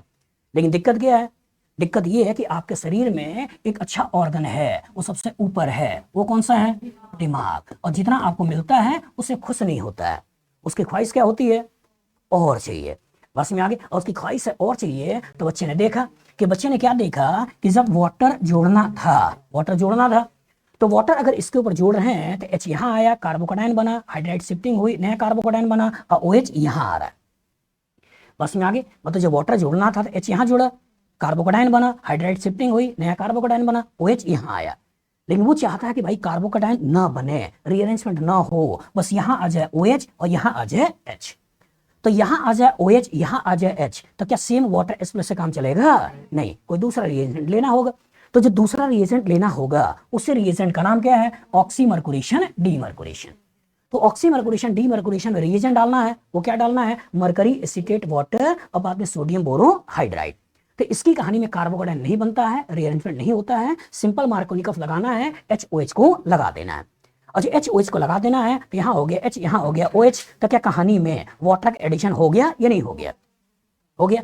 फिर एक बच्चे के दिमाग में आया कि सर अब मैं चाहता हूं कि OH यहाँ आ जाए और H यहाँ आ जाए। अब क्या चाहते हैं कि OH यहाँ आ जाए, H यहाँ आ जाए, तो क्या सेम वही रिएजेंट या कुछ और, कुछ और। उसका नाम क्या है, उसका नाम होता है हाइड्रोबोरेशन ऑक्सीडेशन। और हाइड्रोबोरेशन ऑक्सीडेशन में हम जिसको यूज करेंगे वो कौन सा है, BH3 या B2S6 बाद में H2O2OH-। इसकी पूरी मैकेनिज्म मैंने दिखा रखी है कि कैसे कैसे होता है। लेकिन कहानी का ट्विस्ट क्या है कि जब इस रिएजेंट को डालोगे तो इस रिएजेंट के कोरस्पॉन्डिंग यहाँ पे क्या आएगा, यहाँ OH यहाँ H। तो वाटर के एडिशन के कितने तरीके हैं, 3। एक तरीका क्या है, वाटर H+, जिसको बोलते हैं एसिड हाइड्रेशन। क्या बोलते हैं, एसिड हाइड्रेशन, पानी मतलब हाइड्रेट और एसिड मतलब H+, एसिड हाइड्रेशन, बस में ये एसिड कैटालाइज हाइड्रेशन। दूसरे क्या बोलना है, ऑक्सीमर्कुरेशन डीमर्कुरेशन। तीसरे को क्या बोलना है, हाइड्रोबोरेशन ऑक्सीडेशन। इंसान क्या होता है, मकार, इसको क्या बोलेगा, OMDF, उसको क्या बोलेगा, HBO। अब कोचिंग वालों की बदमाशी कि अगर वो ईथर बनाना चाहता है, क्या बनाना चाहता है, ईथर बनाना चाहता है, तो इसी वाटर की जगह क्या कर देगा, अल्कोहल लगा देगा, अल्कोहल लगा देगा। और जब यहाँ अल्कोहल लगा देगा तो OH की जगह क्या आ गया, OR। और जो OR आ गया इसका नाम क्या है, एल्कोक्सी। तो इस रिएक्शन को बोल देते हैं एल्कोक्सी मर्कुरेशन डीमर्कुरेशन।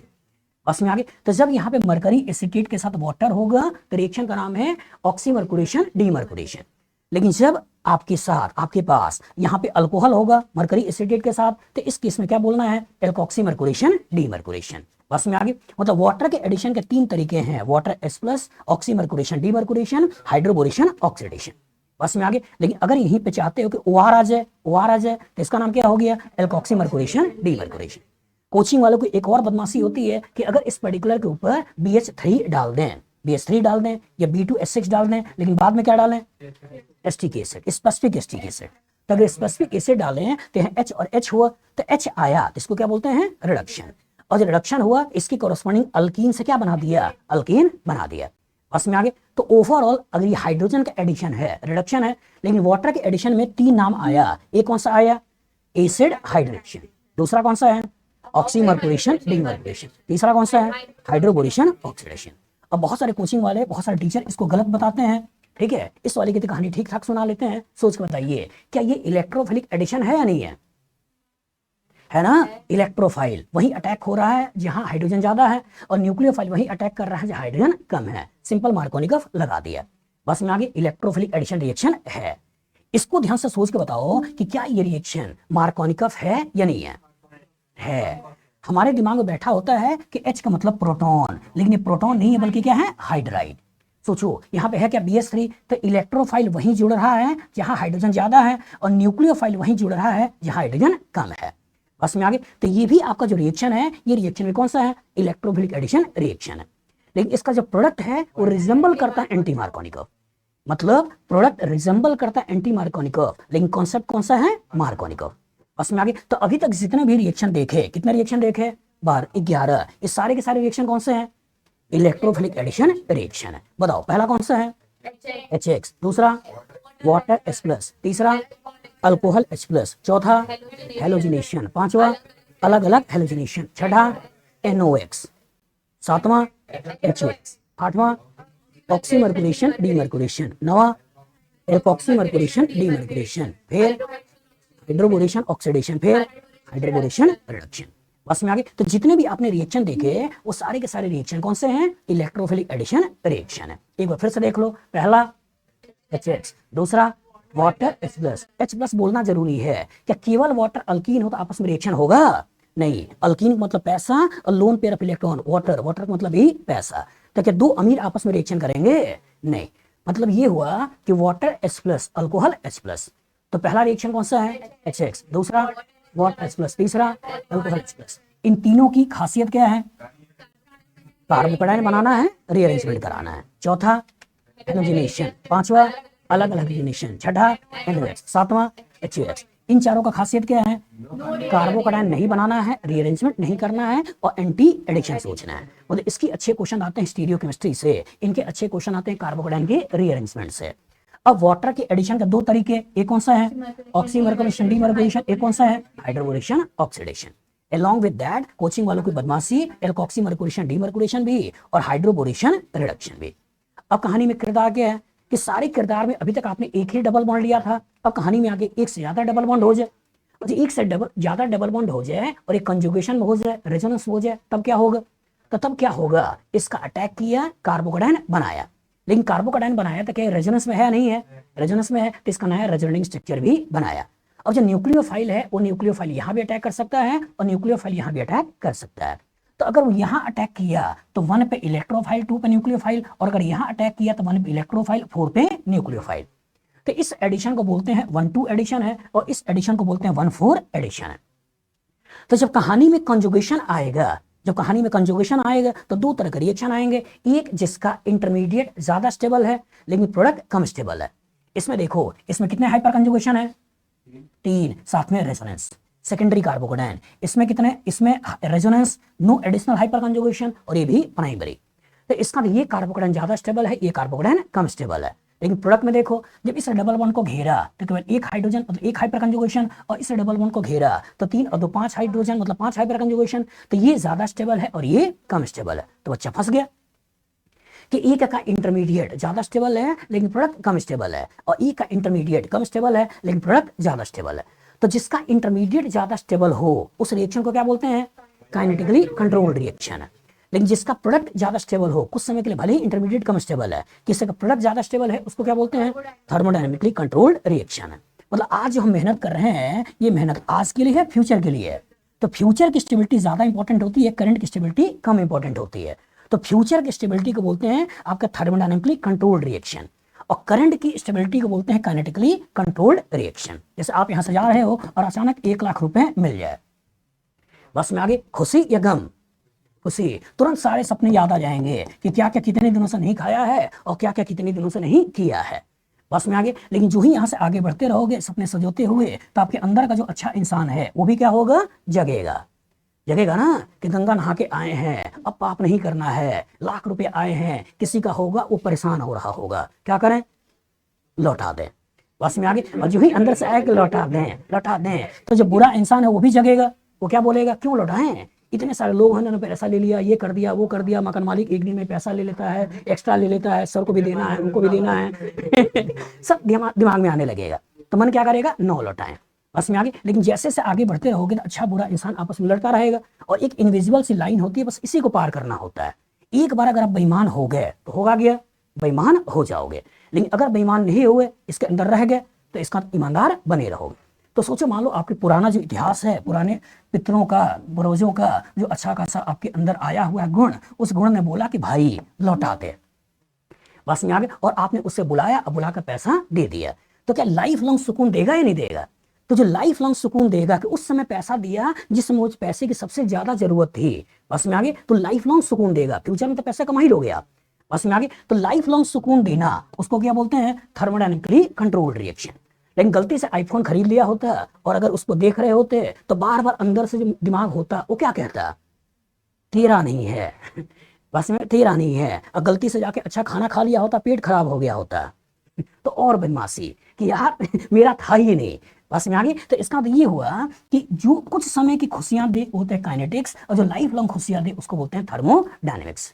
तो कुछ समय की खुशियां मतलब इंटरमीडिएट की स्टेबिलिटी, प्रोडक्ट कम स्टेबल, लेकिन लाइफ लॉन्ग खुशियां भले ही आप कुछ समय के लिए अनस्टेबल हो लेकिन लाइफ लॉन्ग स्टेबल हो, इसको बोलते हैं थर्मोडायनेमिक्स। ये कब आएगा, जब कहानी में कंजुगेशन आएगा। जो कहानी में कंजुगेशन आएगा तभी लाइफ लॉन्ग खुशियां और कुछ समय की खुशियों की बात करनी है, ठीक है, खुशियों की बात करनी है। चलिए इधर आते हैं।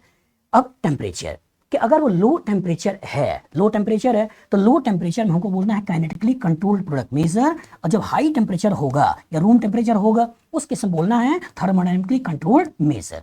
जैसे अगर वो बोलता है कि इसके ऊपर HBr का रिएक्शन कराया 0 से 5 डिग्री सेल्सियस के बीच में, तो लो टेम्परेचर है, तो उस केस में क्या होगा, ये वाला मेजर।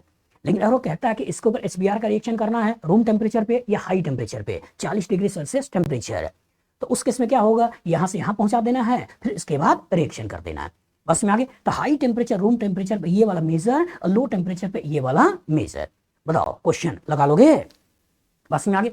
तो इलेक्ट्रोफिलिक एडिशन रिएक्शन कितने होते हैं, कितने होते हैं, 12। कितने हैं, 12। पहला HX, दूसरा वाटर प्लस, तीसरा अल्कोहल प्लस, चौथा हेलोजनेशन, पांचवा अलग अलग हेलोजनेशन, छठा NOx, सातवां HX, आठवां ऑक्सीमर्कुलेशन डीमर्कुलेशन, नवां एल्कोक्सीमर्कुलेशन डीमर्कुलेशन, 10वां हाइड्रोबोरेशन ऑक्सीडेशन, 11वां हाइड्रोबोरेशन रिडक्शन, 12वां हाँ KCR, आर मतलब reaction, thermodynamically controlled reaction, kinetically controlled reaction. ये 12 क्या हो गए, इलेक्ट्रोफिलिक एडिशन रिएक्शन, बस में आगे। अब दिमाग में क्या आया, अब दिमाग में आया कि सर वाटर को जोड़ने के 3 तरीके थे, वाटर के जोड़ने कितने तरीके थे, 3। वो सारी कहानी कहाँ जोड़ा मैंने, अल्कीन पे। लेकिन जब अल्कीन से निकलकर अल्काइन पे जाना चाहते हैं, और जब अल्कीन से निकल के अल्काइन पे जाना चाहते हैं तो सेम वही कहानी, जब कोई भी इलेक्ट्रोफाइल का रिएक्शन करोगे तो इलेक्ट्रोफाइल आएगा, कार्बोकेटाइन बनाएगा, न्यूक्लियोफाइल आएगा, प्रोडक्ट बना लेगा। लेकिन दिक्कत क्या है, अभी भी पाई बॉन्ड है, और जब अभी भी पाई बॉन्ड है तो यही काम एक बार और होगा। अच्छा एक बार और होगा तो फिर से इलेक्ट्रोफाइल आया, कार्बोकेटाइन बनाया, फिर से न्यूक्लियोफाइल आया और ये प्रोडक्ट बन गया। मतलब कि जो अल्काइन पर रिएक्शन करना है कितनी बार करना है? 2 बार। जैसे HBr का रिएक्शन करना है तो HBr का रिएक्शन करना तो पहले H और यहाँ Br, यहाँ से यहाँ पहुंच गए, यहाँ से यहाँ पहुंच गए, फिर से यहाँ H, फिर से यहाँ Br और यहाँ से यहाँ पहुंच गए। मतलब यहाँ क्या होगा? 2 बार H आएगा, यहाँ 2 बार Br आएगा, ये तो बनेगा।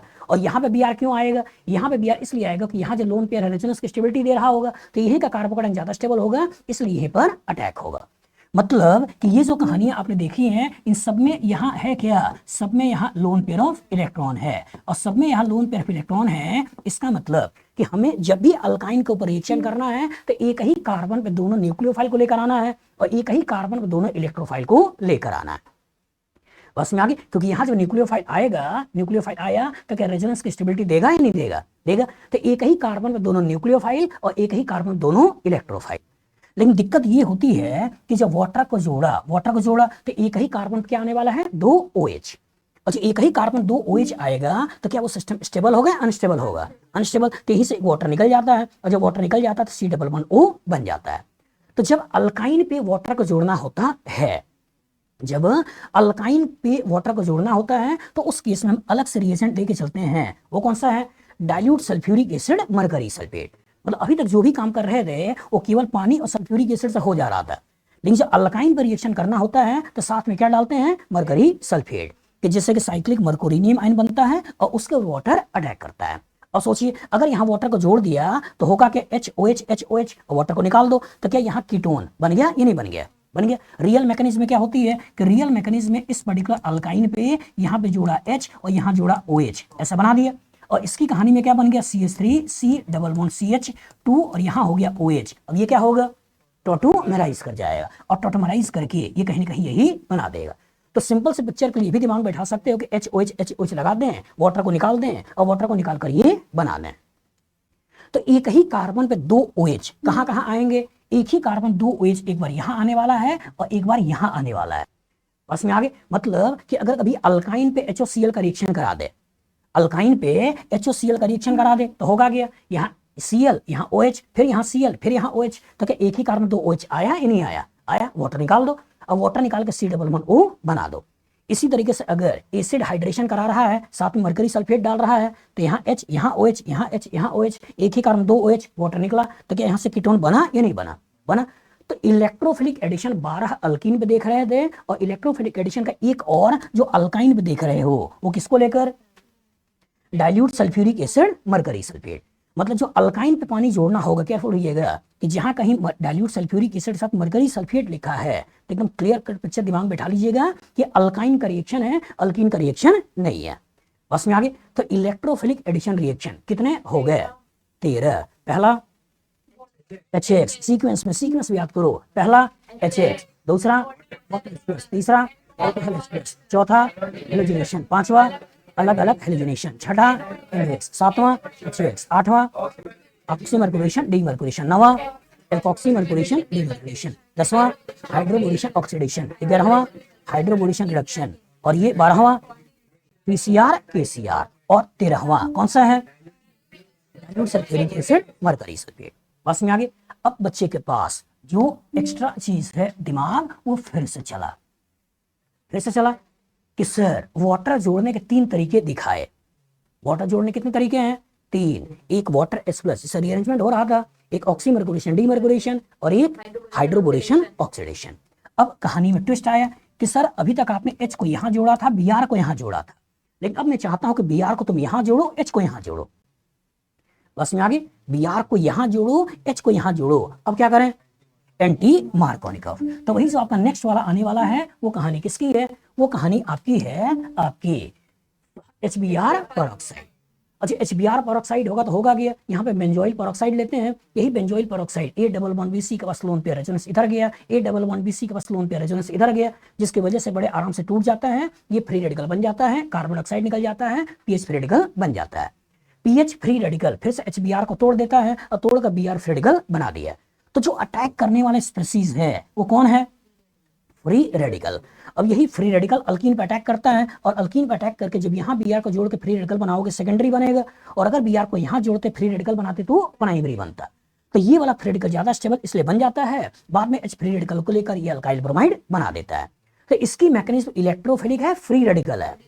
तो फ्री रेडिकल बना, ये फ्री रेडिकल ऐड हुआ, तो रिएक्शन कौन सा है? Free radical addition reaction. बस में आगे। और अच्छी बुरी बात क्या है? अच्छी बुरी बात ये है कि ये केवल और केवल कहाँ सोचना है? HBr, मतलब HCl पेरोक्साइड में नहीं सोचना है, HI पेरोक्साइड में नहीं सोचना है, HF पेरोक्साइड में नहीं सोचना है, क्योंकि एनर्जी की बात आती है। यही एक ऐसा पार्ट है जिसमें सारे के सारे रिएक्शन इंडोथर्मिक है और ये एक्सोथर्मिक है और रिएक्शन हो जाता है। इंडो नहीं, एक्सोथर्मिक है और रिएक्शन हो जाता है। अदरवाइज जब HF, HCl या HI लोगे उसमें एक ऐसा होता है जो एंडोथर्मिक होता है। डाटा याद करने की जरूरत नहीं है। तो कहने का मतलब ये है कि ये आपका एंटी मार्कोनिकॉव है। वो एंटी मार्कोनिकॉव क्या है? केवल और केवल HBr और साथ में क्या लगाना है? पेरोक्साइड। अब सोचो कितने दुख की बात है, कितने दुख की बात है। एक साइंटिस्ट ने पूरे मन से इस रिएक्शन को दिया। एक साइंटिस्ट ने पूरे मन से, मतलब हमें चाहिए था ये वाला अल्काइल हैलाइड, हमें चाहिए था ये वाला अल्काइल हैलाइड, यहां से इसने पूरे मन से अलग अलग रिएजेंट डाल कर एक्सपेरिमेंट कर करके वो यहां तक पहुंचा कि भाई पानी डालने से हमारा काम नहीं होगा, ठीक है, CCl4 डालने से नहीं होगा, क्लोरोफॉर्म डालने से नहीं होगा। तो अलग रिएजेंट डाल के उसने चेक किया और पेरोक्साइड से चीजें बन गई और यहां से बना लिया। बस में आगे। लेकिन दुख की बात क्या है? हम और आप इतने बदमाश हैं कि इसके काम को छोड़कर हम इसके काम को याद कर रहे हैं। बस में आगे। अच्छा करो बुरा करो, मोदी जी मोदी जी मोदी जी, दूसरा कोई है ही नहीं। बस में आगे। अच्छा है तो भी मोदी, बुरा हो तो भी मोदी। तो वही कहानी है कि सारा का सारा काम हम 13 जगहों पे देख कर रहे हैं मार्कोनिकॉव। 13 जगहों पे क्या देख रहे हैं? मार्कोनिकॉव। और इंसान है क्या? मक्कार। 13 जगह देख रहे हैं मार्कोनिकॉव और एक जगह देख रहे हैं उल्टा मार्कोनिकॉव। तो क्यों हम इसको याद करें? घुमा फिरा कर मार्कोनिकॉव को याद कर लेते हैं। बस में आगे। और इस कहानी को क्या बोल देते हैं? एंटी मार्कोनिकॉव है। लेकिन आप और हम इसको इज्जत दें और उसको 5 बार बोलें कम से कम। क्या बोलना है? खरास, खरास इफेक्ट। एक बार हुआ फिर खरास, 2 बार हुआ फिर खरास, फिर से बोले खरास, फिर से खरास। बस में खरास इफेक्ट। सोचिए, बड़ा अच्छा क्वेश्चन है। क्या ये इलेक्ट्रोफिलिक एडिशन है, फ्री रेडिकल एडिशन है? तो कभी कभी बच्चा उल्टा बोलता है। मार्कोनिकॉव क्या बोलता है कि जो अनसिमेट्रिकल अल्कीन के ऊपर अनसिमेट्रिकल का रिएजेंट अटैक कराएंगे तो पॉजिटिव वहां जुड़ेगा जहां हाइड्रोजन ज्यादा है, नेगेटिव वहां जुड़ेगा जहां हाइड्रोजन कम है। और बोला जाए एंटी मार्कोनिकॉव बताओ, तो बोलता क्या है कि जो अनसिमेट्रिकल अल्कीन के ऊपर अनसिमेट्रिकल रीजन का अटैक कराएंगे तो पॉजिटिव वहां जुड़ेगा जहां हाइड्रोजन कम है और निगेटिव वहां जुड़ेगा जहां हाइड्रोजन ज्यादा है। ये सही है? नहीं। क्या इसमें पॉजिटिव निगेटिव है? नहीं। क्या है? Free radical. तो हमको क्या बताना है कि जब हम अनसिमेट्रिकल अल्कीन के ऊपर HBr का रिएक्शन कर रहे हैं इन प्रेजेंस ऑफ पेरोक्साइड, किसी और का नहीं, हमें क्या बोलना है कि जब अनसिमेट्रिकल अल्कीन के ऊपर HBr का रिएक्शन कर रहे हैं इन प्रेजेंस ऑफ पेरोक्साइड, तो Br फ्री रेडिकल उससे जुड़ता है जिससे हाइड्रोजन ज्यादा है और H फ्री रेडिकल उससे जुड़ता है जहां हाइड्रोजन कम है। मतलब हमारा कहानी में फ्री रेडिकल चलना चाहिए, हमारे कहानी में इलेक्ट्रोफाइल न्यूक्लियोफाइल नहीं चलना चाहिए। बस में आगे। अब कितने रिएक्शन हो गए? 14। इलेक्ट्रोफिलिक एडिशन कितना है? अबे 13। जागो ग्राहक जागो। कितने हैं? 13। पहला HH, दूसरा वाटर एक्सप्रेस, तीसरा अल्कोहल एक्सप्रेस। खासियत कार्बोकैटायन का रीअरेंजमेंट। चौथा हेलोजिनेशन। पांचवा अलग अलग हेलोजिनेशन। छठा NOH। सातवां HH। खासियत no carbocation no rearrangement, anti addition, stereochemistry. फिर ऑक्सीमर्कुलेशन डीमर्कुलेशन, फिर हाइड्रोबोरेशन ऑक्सीडेशन। खासियत वाटर को एडिशनली जोड़ने का तरीका। रीअरेंजमेंट नहीं चाहते हैं follows Markovnikov resemble Markovnikov, follows Markovnikov resemble anti Markovnikov. बस में आगे। उसके बाद कौन सा है? Oxymercuration demercuration hydroboration reduction. मतलब ईथर बनाना चाहते हो या अल्कीन बनाना चाहते हो। बस में आगे। फिर कौन सा है? ACR PCR, मतलब कंजुगेटेड सिस्टम है तब। अल्काइन पे पानी जोड़ना चाहते हो उस केस में क्या है? Dilute sulphuric acid mercury sulphate. बस में आगे। जो नेक्स्ट निकला था वो कौन सा निकला था? HBr peroxide. अभी भी इंसान के पास एक अच्छी चीज बच गई या अभी भी है, वो यहाँ तो है ही और यहाँ जो घुटने में है यहाँ का दिमाग अब चला। यहाँ चला, यहाँ भी दिमाग होता है ना? होता है नहीं होता है?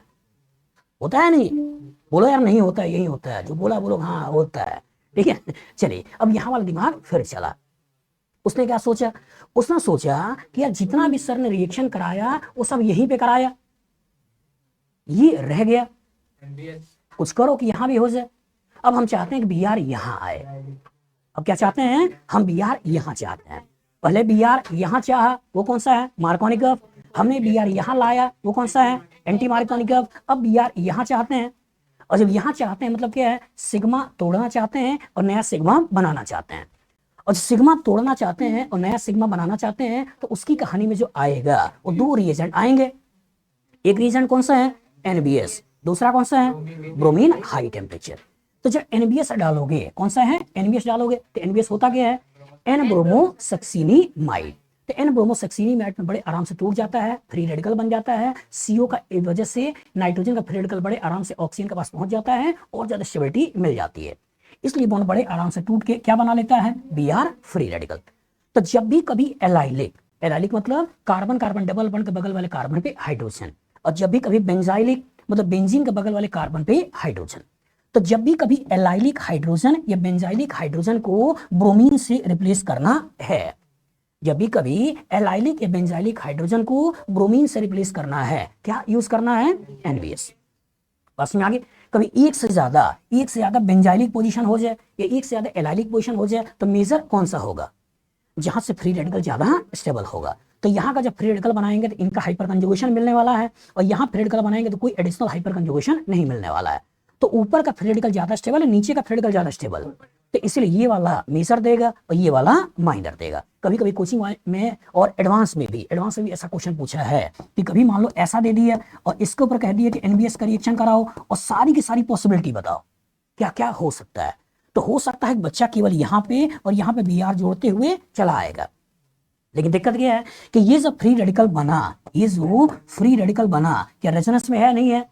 ये जो फ्री रेडिकल बना, क्या इस वाले फ्री रेडिकल को भी रेजोनेंस में रखोगे, नहीं रखोगे, रखोगे। तो इसका तो यहां से बी आर, यहाँ बी आर तो आएगा ही आएगा। इसका रेजोनेंस कराकर एक स्ट्रक्चर हम ये भी बनाएंगे और यहाँ भी बी आर को जोड़ेंगे, और एक स्ट्रक्चर यहाँ का रेजोनेंस करा के हम ये भी बनाएंगे, और यहाँ भी कहेंगे बी आर लगाओगे।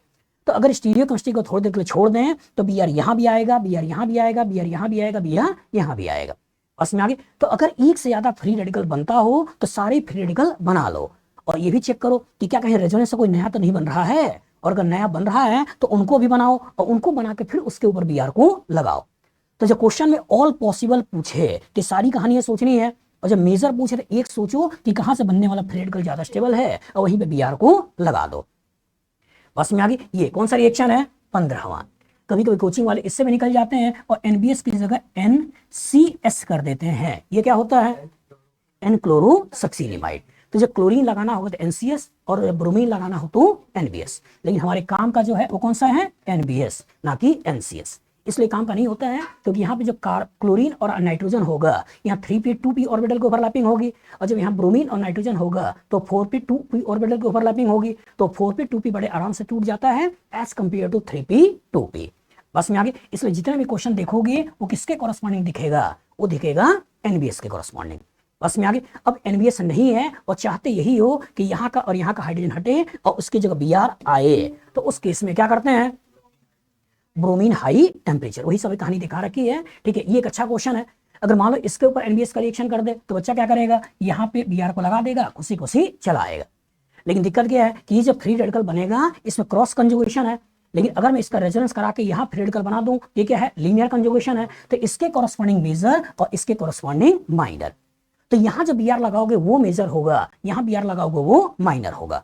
वही दिखा रहा हूं कि ये मान लो क्वेश्चन दे दिया तो इसके कॉरस्पॉन्डिंग कितने बने, तो फ्री रेडिकल एक ये बनाना है, फ्री रेडिकल एक ये बनाना है। तो पहले और फ्री रेडिकल एक ये भी बनाना है। तो इसका ये वाला फ्री रेडिकल भी बना है, ये वाला फ्री रेडिकल भी बना है, और ये वाला फ्री रेडिकल भी बना है। इसका भी रेजोनेंस करा के ये सोचना है, इसका भी रेजोनेंस करा के ये सोचना है, इसका भी रेजोनेंस करा के ये सोचना है, और देख लेना कि इनमें कोई सेम तो नहीं है। अगर कोई सेम हो तो उसको छोड़ दो, और जब नहीं हो तो उनके ऊपर अटैक करा के कॉरस्पॉन्डिंग प्रोडक्ट बना लो। कभी स्टीरियो पूछ ले तो कायरल कार्बन भी देख लेना है कि क्या ये कायरल कार्बन है या नहीं है ना। तो कभी कायरल कार्बन आ जाए, स्टीरियो पूछ ले तो कायरलिटी भी देख लेनी है। तो कहने का सिंपल सेंस ये है कि जब इस तरह का क्वेश्चन आए और ऑल पॉसिबल पूछे तो जितने भी एलाइलिक पोजीशन होंगी या जितने भी बेंजाइलिक पोजीशन होगी सबको पकड़ना है। बस में आगे एडवांस लेवल में इस तरह का पास्ट में क्वेश्चन पूछा है। चलिए अब लास्ट वो कौन सा है, ब्रोमीन हाई टेम्परेचर कूटा जा रहा है, और जब बहुत ज्यादा टेम्परेचर डालते हैं तो मैकेनिज्म कौन सी होती है? Free radical. तो फ्री रेडिकल बनाने के तरीके में एक तरीका क्या होता है? हाई टेम्परेचर डाल दें तो फ्री रेडिकल बन जाता है, लाइट में रिएक्शन कराएं तो फ्री रेडिकल बन जाता है, जब कभी SO2Cl2 डाल दें तो फ्री रेडिकल बन जाता है। SOCl2 नहीं लिखा है, क्या लिखा है? SO2Cl2। SO2Cl2 का मतलब क्या है कि ये कहानी का SO2 है, ये आपका Cl है, इसको ऐसे तोड़ते हैं और इसके कॉरस्पॉन्डिंग 2 Cl फ्री रेडिकल बनाते हैं। बस में आगे, तो जब कहानी में हाई टेम्परेचर हो तो मैकेनिज्म फ्री रेडिकल होती है, कहानी में लाइट हो तो आपका मैकेनिज्म फ्री रेडिकल होता है, SO2Cl2 हो मैकेनिज्म फ्री रेडिकल होता है, और जब कहानी में पर ऑक्साइड हो तो भी मैकेनिज्म कौन सी होती है? Free radical. अभी आपने देखा था पर ऑक्साइड कौन सा रिएक्शन था? HBr पर ऑक्साइड। नाम खरास, ये सुनना चाहता था, एंटी मार्कोनिकफ नहीं, क्योंकि 5 बार बोलवाया था। सर को इज्जत देना है, किसको इज्जत देना है? खरास साहब को, ठीक है, उन्होंने काम किया लेकिन लोगों ने रिकॉग्नाइज नहीं किया। बस में आगे, तो इसका पेरोक्साइड, इससे फ्री रेडिकल बनाना है, SO2Cl2 से फ्री रेडिकल बनाना है। अल्कीन चैप्टर में किसको यूज करेंगे? लाइट। तो लाइट के कॉरस्पॉन्डिंग फ्री रेडिकल बनाएंगे, और यहाँ पे अभी हमने जिसको यूज किया वो कौन सा है? High temperature. और हाई टेम्परेचर 200-400 वाला नहीं, सीधे कितना है? 500 और उससे ज्यादा। बस यहाँ नॉर्मल कंडीशन हम बस ऐसे लिख देते हैं और सोच लेते हैं कि हाई टेम्परेचर हो गया, लेकिन यहाँ क्या बहुत ज्यादा टेम्परेचर चाहिए, और जब बहुत ज्यादा टेम्परेचर चाहिए मतलब 500, तो इस केस में भी एलाइलिक या बेंजालिक का हाइड्रोजन हटेगा और इसकी जगह Br चला आएगा। बस में आगे, कितने रिएक्शन पढ़ लिए? 16। कितना हो गया?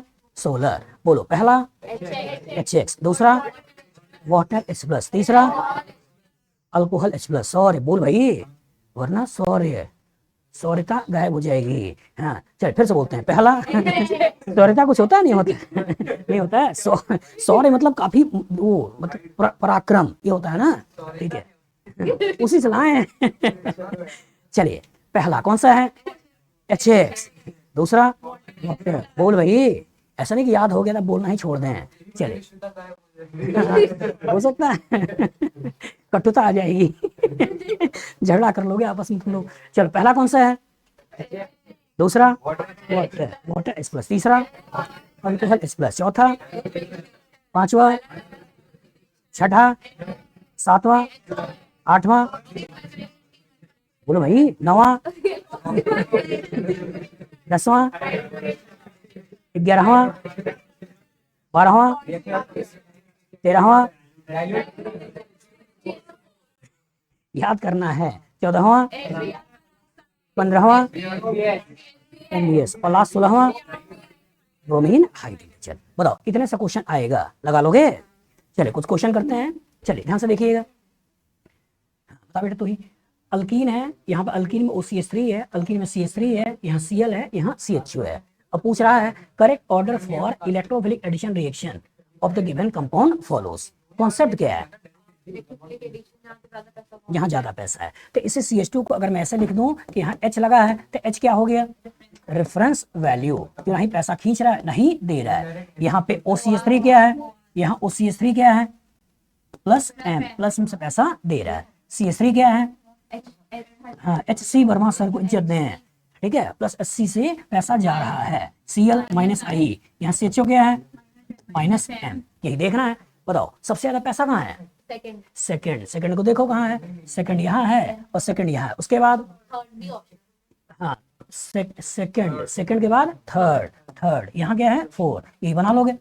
पहले हो गया रेजोनेंस, फिर हाइपर कंजुगेशन, उसका रेफरेंस वैल्यू, उसका -I, बाद में -M, ये तो बनेगा। चलो प्रियांशी सोच के बताना बेटा, इन चारों में या पांचों में वही इलेक्ट्रोफिलिक एडिशन का ऑर्डर पूछ रहा है। ये कीटोन क्या करेगा? -M से पैसा खींचेगा। CH2 क्या करेगा? HC Verma sir plus HC पैसा आएगा। OR क्या करेगा? प्लस M से पैसा आएगा। Cl क्या करेगा? -I से पैसा खींचेगा। CH3 क्या करेगा? हाइपर कंजुगेशन से पैसा आएगा। यहाँ H था, रेफरेंस वैल्यू है। चलो सोच के बताओ सबसे ज्यादा पैसा कहाँ है? थर्ड वाले में, ये पकड़ लेना है। थर्ड यहाँ दिख रहा है, थर्ड यहाँ दिख रहा है, थर्ड के बाद कौन सा है? हाँ, दो हाइपर कंजुगेशन, वहां और 2 ही है, 2 इधर है, 2 इधर है, 4 है, 2 2 और 3 7 है, कौन सा हो गया? फिफ्थ वाला। देखो कहाँ है फिफ्थ वाला, इधर फोर्थ वाला, यही हमारा बन गया। बस में आगे तो कहने का मतलब पहले प्लस एम देखो, फिर हाइपर कंजुगेशन देखो, फिर कम हाइपर कंजुगेशन देखो, उसके बाद कम खींचने वाला देखो, और सबसे ज्यादा खींचने वाला देखो। बन गया? रोशन बातें ना कर यार, ठीक है, फोकस कर, focus.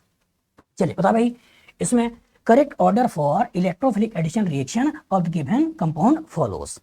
Electrophilic addition reaction concept क्या है? Stability of carbocation.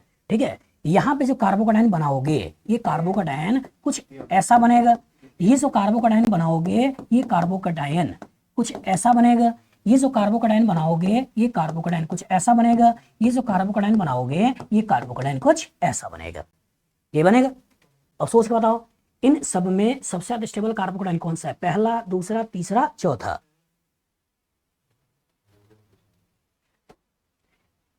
CPM. CPM की स्टेबिलिटी मैंने क्या बोला था? सीपीएम की स्टेबिलिटी बेंजाइल कार्बोकेटायन की स्टेबिलिटी से भी ज्यादा होती है। ठीक है, अदरवाइज बच्चे के दिमाग में रेजोनेंस आ सकता है। ठीक है, रौनक रौनक इधर इधर बात नहीं करो बेटा। ये सीपीएम असम में आगे, इसको सबसे पहले सोचना है। तो कहानी में कौन सा हो गया? पहला पहला, दूसरा दूसरा, भूल जाओ। अब सोचो पहले के बाद कौन सा लेके चले? दूसरा। रेजोनेंस है ना, तो रेजोनेंस है तो ये दूसरा है, और यहाँ भी दूसरा है। अब इन दोनों पकड़ो, इन दोनों पकड़ो। इसमें हाइपर कंजुगेशन 4, इसमें हाइपर कंजुगेशन 7, ज्यादा स्टेबल फोर्थ वाला, तो फोर्थ वाला पकड़ लो, यही हमारा आंसर बन गया। बस में आगे तो सारा खेल, अगर मान लो कभी पैसे से पता ना चले तो किस में आना है? कार्बोकेटायन की स्टेबिलिटी बना लोगे। जब एक जैसी चीजें दिखाई दें, जब एक जैसी चीजें दिखाई दें, एक जैसी चीजें दिखाई दें, तो कंपैरिजन कर लो कि मैक्सिमम चीजों को कॉमन लेते हुए जो अनकॉमन है उसको कंपेयर कर लो।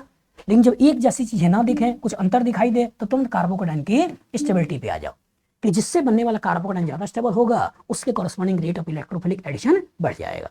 बना लोगे? चलो उसके बगल में सोच के बताना, HBr का रिएक्शन करना है। सोचो मॉलिक्यूल सिमेट्रिकल है, अनसिमेट्रिकल है? अनसिमेट्रिकल। गुड। कहाँ का बनने वाला कार्बोकेटायन ज्यादा स्टेबल होगा? 1 का या 2 का? सोचो, अगर 1 पे अगर तुम कार्बोकेटायन बनाते हो तो कहानी ये बनेगी, और 2 पे अगर तुम कार्बोकेटायन बनाते हो तो कार्बोकेटायन ये बनेगा। इसमें कितने हाइपर कंजुगेशन है? 1। इसमें कितने हाइपर कंजुगेशन है? 7। तो ज्यादा स्टेबल कौन सा है, पहला या दूसरा? दूसरा। तो यहीं पे Br को लगा दो, और यहीं पे Br का लगा दो, तो कौन सा हो गया? सेकेंड। यही बना लोगे, यहाँ जोड़ दिया H, यहाँ जोड़ दिया Br, ये ऐसा कर लेना है। 5 मेंबर रिंग के ऊपर पॉजिटिव है, रीअरेंजमेंट नहीं सोचना है। इधर आ जाओ, HCl। HCl सोचो, यहां से पहले कार्बोकेटायन बनाओ, तो जब पहले कार्बोकेटायन बनाया तो या तो कार्बोकेटायन ये बनेगा, या तो कार्बोकेटायन ये बनेगा। अपने आप से पूछो ज्यादा स्टेबल कार्बोकेटायन कौन सा है, पहला वाला है या दूसरा वाला? दूसरा वाला। इसमें कितने हाइपर कंजुगेशन? 2। इसमें कितने हाइपर कंजुगेशन? 4। मतलब ये भूल गए। अब अपने आप से पूछो, क्या इसमें रीअरेंजमेंट करके अगर इसको यहां पहुंचा दूं तो स्टेबिलिटी ज्यादा है, कम है? ज्यादा है। इसका मतलब इस कार्बोकेटायन कहीं छोड़ो नहीं, बल्कि हाइड्राइड की शिफ्टिंग करा दो, और हाइड्राइड की शिफ्टिंग करा के अब ये कार्बोकेटायन बना दो। अब इस पे क्या लगाना है? क्लोरीन। Cl- को लगा दो, Cl- को लगा के बता दो कौन सा आंसर है? Third option. यही तो आपको करना है।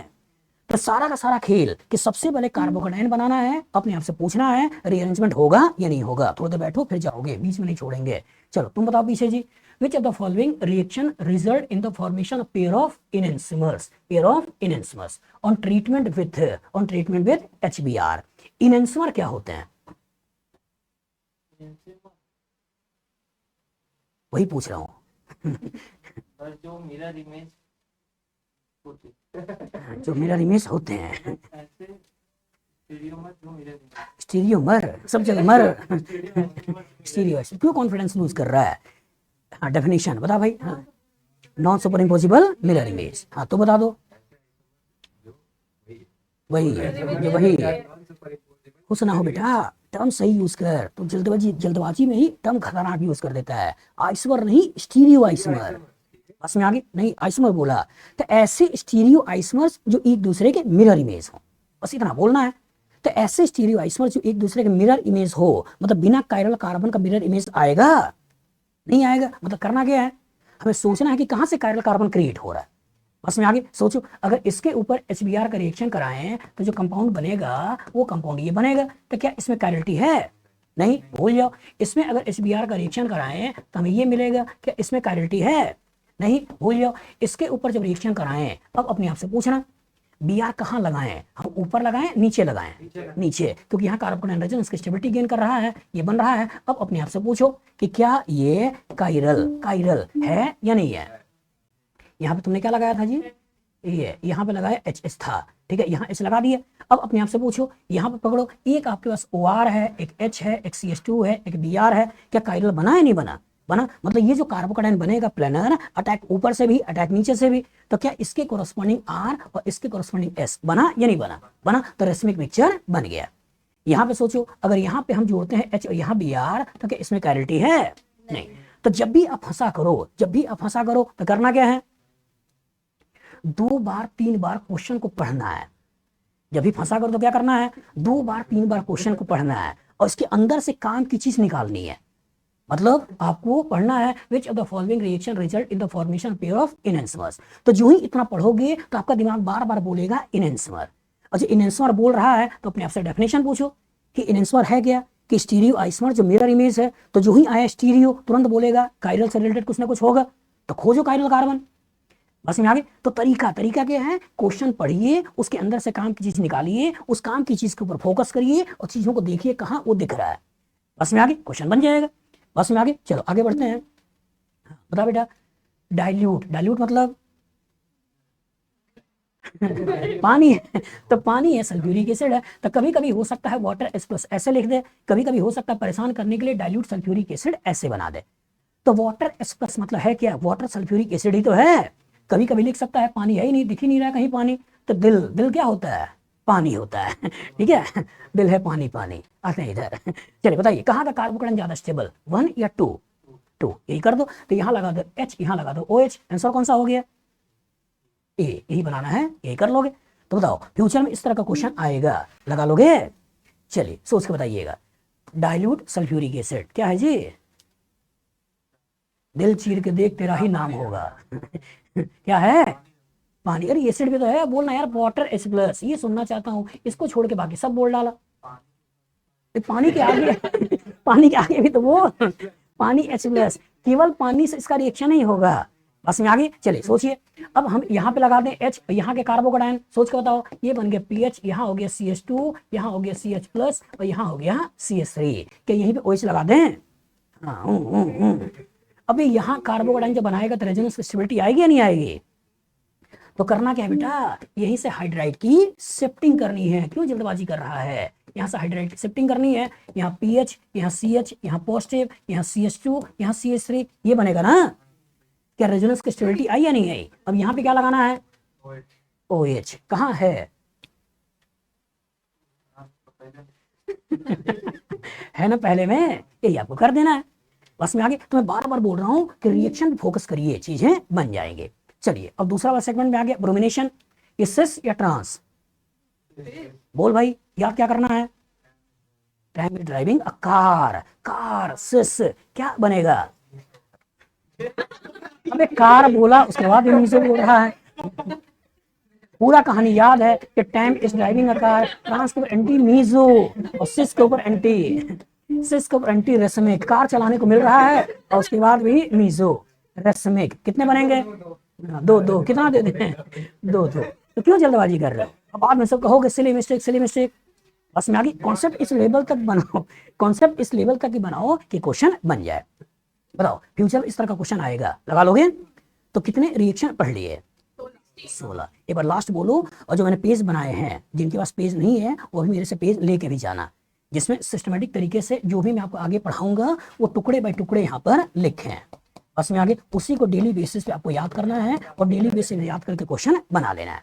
चलिए लास्ट एक बार बोल लो, ठीक है। 16 रिएक्शन, पहला HX, दूसरा वाटर H+, तीसरा अल्कोहल H+, चौथा हेलोजिनेशन, पांचवा अलग अलग हेलोजिनेशन, छठा NaOH, सातवां XOX, आठवां ऑक्सीमर्कुरेशन डीमर्कुरेशन, नौवां एल्कोक्सीमर्कुरेशन डीमर्कुरेशन, 10वां हाइड्रोजनेशन ऑक्सीडेशन, 11वां हाइड्रोजनेशन रिडक्शन, 12वां PCR TCR, 13वां good dilute sulphuric acid mercury sulphate, फिर 14वां HBr पेरोक्साइड, 15वां NBS, 16वां ब्रोमीन हाइड्रोजन।